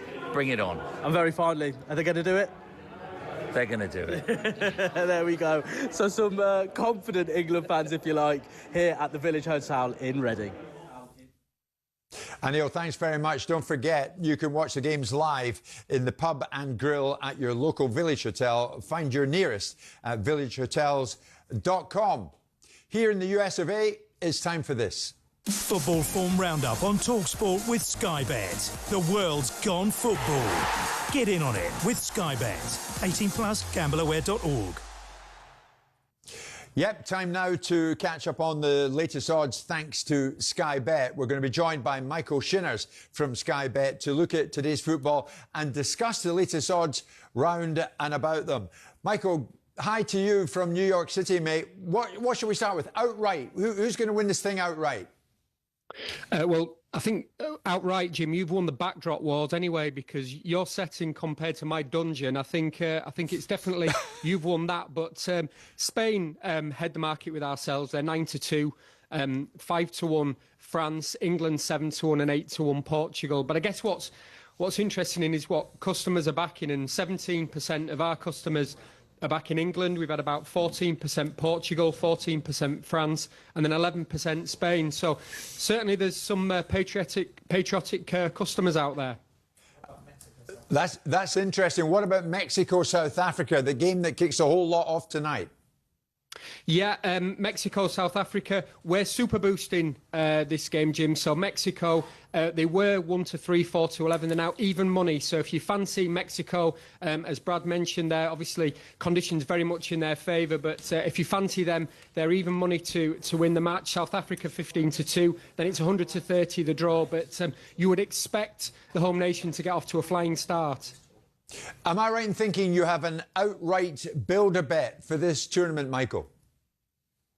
Yeah, we do. I mean, we've got a number of markets throughout the World Cup, Jim. And I guess one thing that it would be remiss of me not to mention, we've got a place of £5 bet on any World Cup outright market to gain entry into our England Sky Bet World Cup jackpot. So essentially, it starts at £5 million. It increases £100,000 every goal scored. And if England win, all qualifying customers will be guaranteed a payout. So there'll be you can be back in another country, but then also cheering on England at the same time.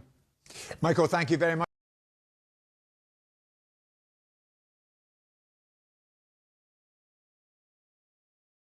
A betting company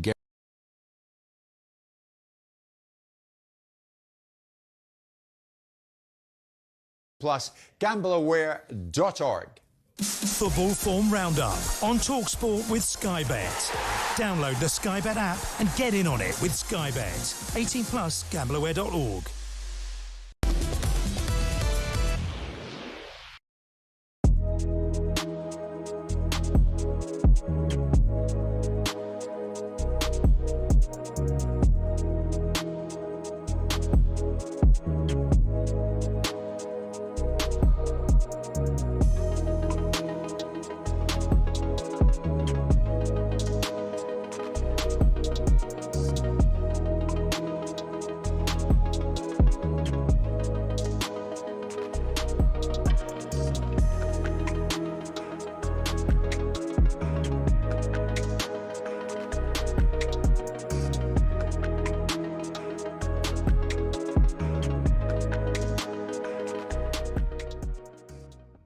Look at some of the other countries. Sorry, Andy. There's going to be top players on the bench. Look at France. You know, you could have Barcola, you could have Doué, you could have Cherki on the bench. So they will get their time. They will get their minutes. No, I'm saying I'm on about Rodgers being on the bench. I mean, you can have top players like Rodgers on the bench that comes on, affects the game. With this heat as well, you're going to need the whole squad, aren't you?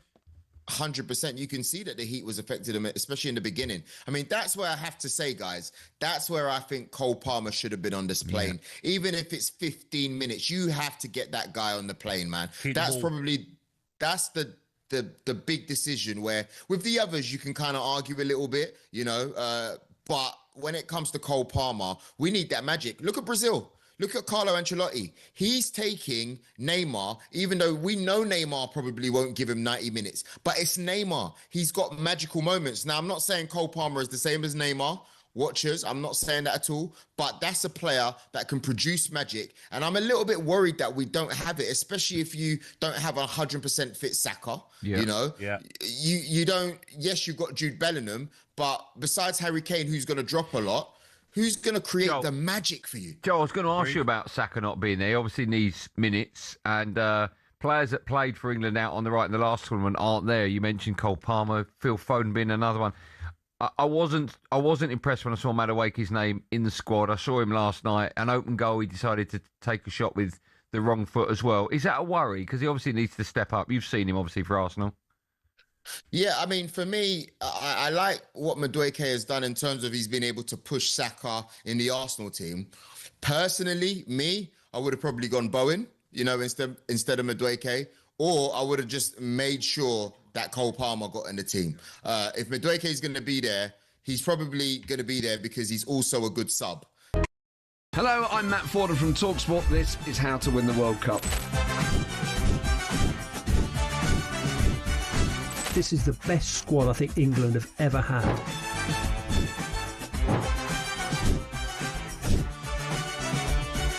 He used to love America, now he doesn't. It's very sad. It was so important to succeed because of all the pressure we received. Don't jump for this one, I'm going to knock his head off. Warning, this podcast does not guarantee England will actually win anything.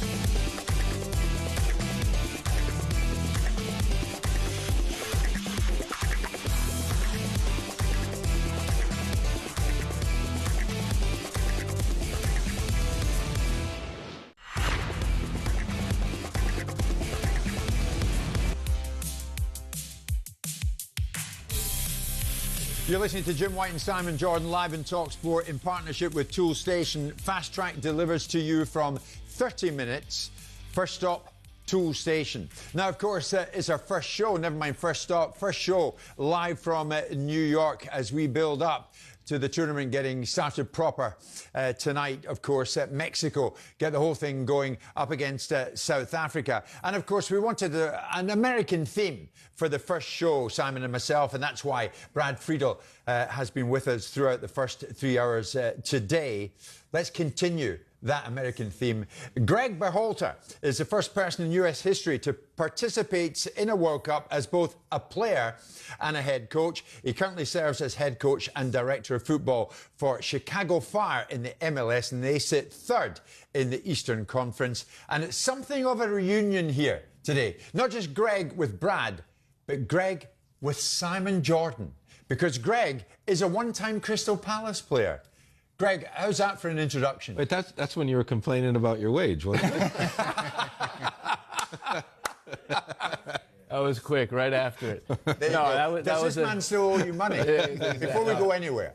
I'll tell you what, that was my first experience in English football, and to have a chairman like Simon was incredible because he had so much energy, so much enthusiasm, and really wanted to build a strong club. And I think, for the most part, succeeded, wouldn't you say? Yeah, I had my moments. My moments. We would have shared a moment. I mean, it's unbelievable, Greg. It's bloody 25 years ago. Yeah. We would have shared a moment, that inauspicious moment at Stockport County, right? Yeah. Last game of the season, Dougie Freedman scores a goal. Rather than looking up towards the Premiership, we were looking towards League One.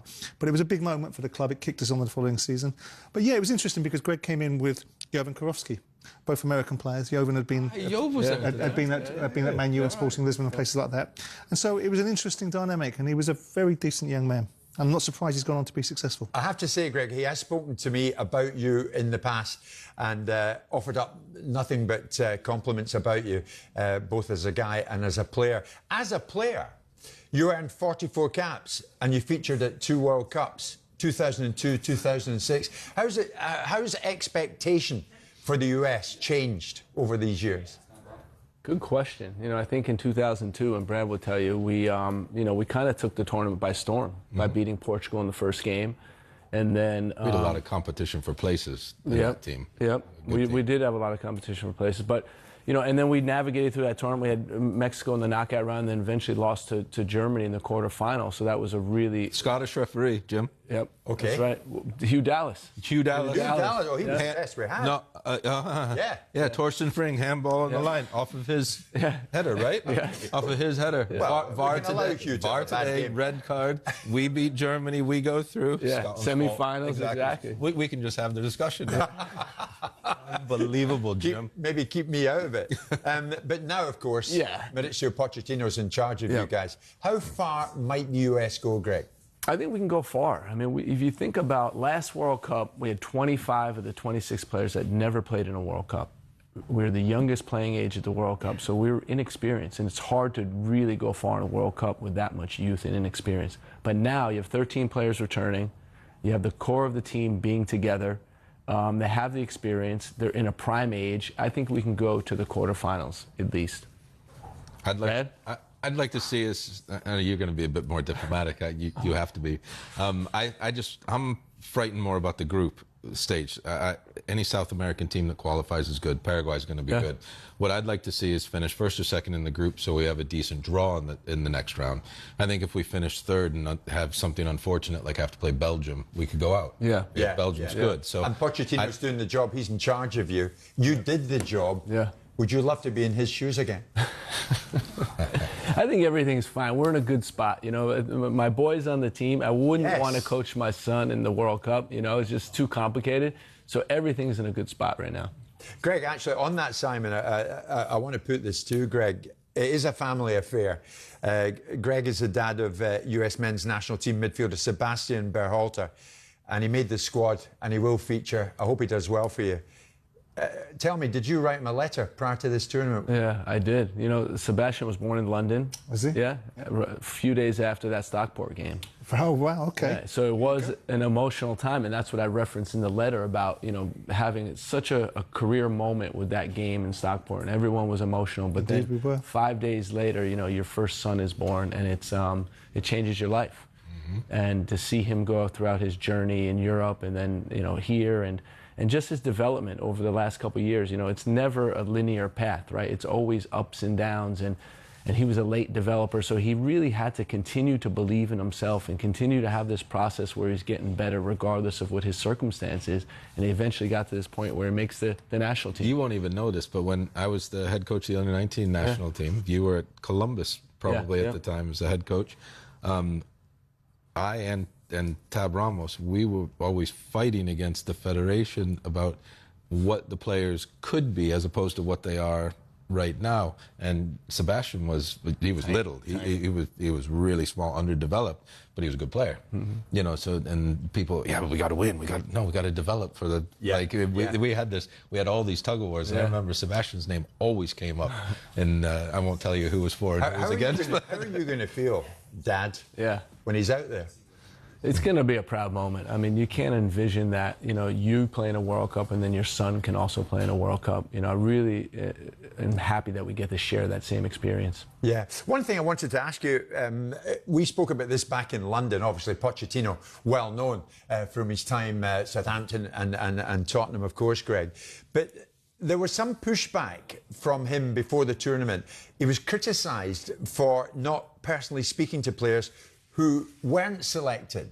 He didn't lift a phone or make contact with those who weren't going to make the squad. Did you do that when you were in charge? You know, I called the players. You know, I was very close to the group. I've worked with them for 4 years. We had a long journey together, and I chose to call the players. But, you know, it's a coach's decision. It's a personal decision how he wants to handle it. I chose to call him. He chose to email him, and, you know, it is what it is.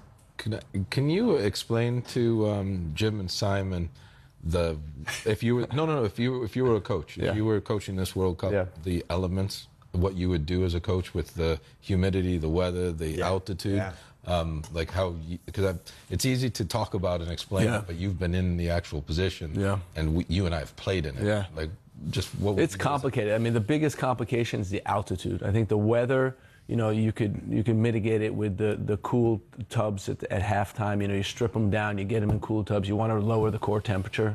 That's really important. You want to keep them hydrated during the game. You want to prepare beforehand with the salts. Make sure you're replacing your electrolytes. But it gets more complicated when you're going back and forth between sea level and altitude. Altitude is tough, and what you want to do in that situation is go at the last possible minute to altitude, because you're not going to be acclimated. It takes two and a half weeks. So you go the last possible minute, and you just got to grind. It becomes a grind. Yeah, and hence we've spoken in past shows that England might find that tough to deal with, that Scotland might find that tough to deal with, Greg. But we'll see when the time comes.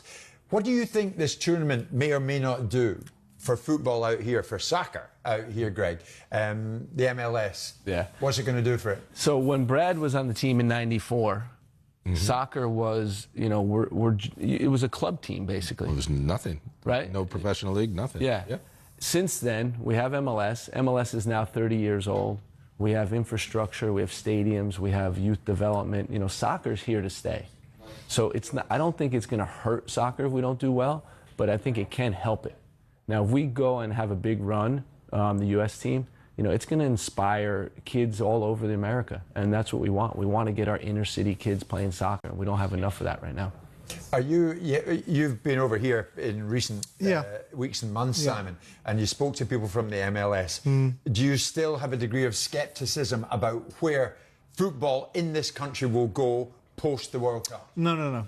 I don't think there's any doubt that they will become serious about this. If you talk to the MLS, they want to be one of the top 5 leagues in the world. It's difficult to see who they're going to knock out, maybe the Eredivisie, but notwithstanding it, they've got to move some goalposts to do that. I think the model that is deployed doesn't help them with the structuring of the finances, and if they don't get a better broadcast deal, then the investment isn't going to be there in the same way. But by the same token, you look at Inter Miami for a start. They've got $1 billion valuation.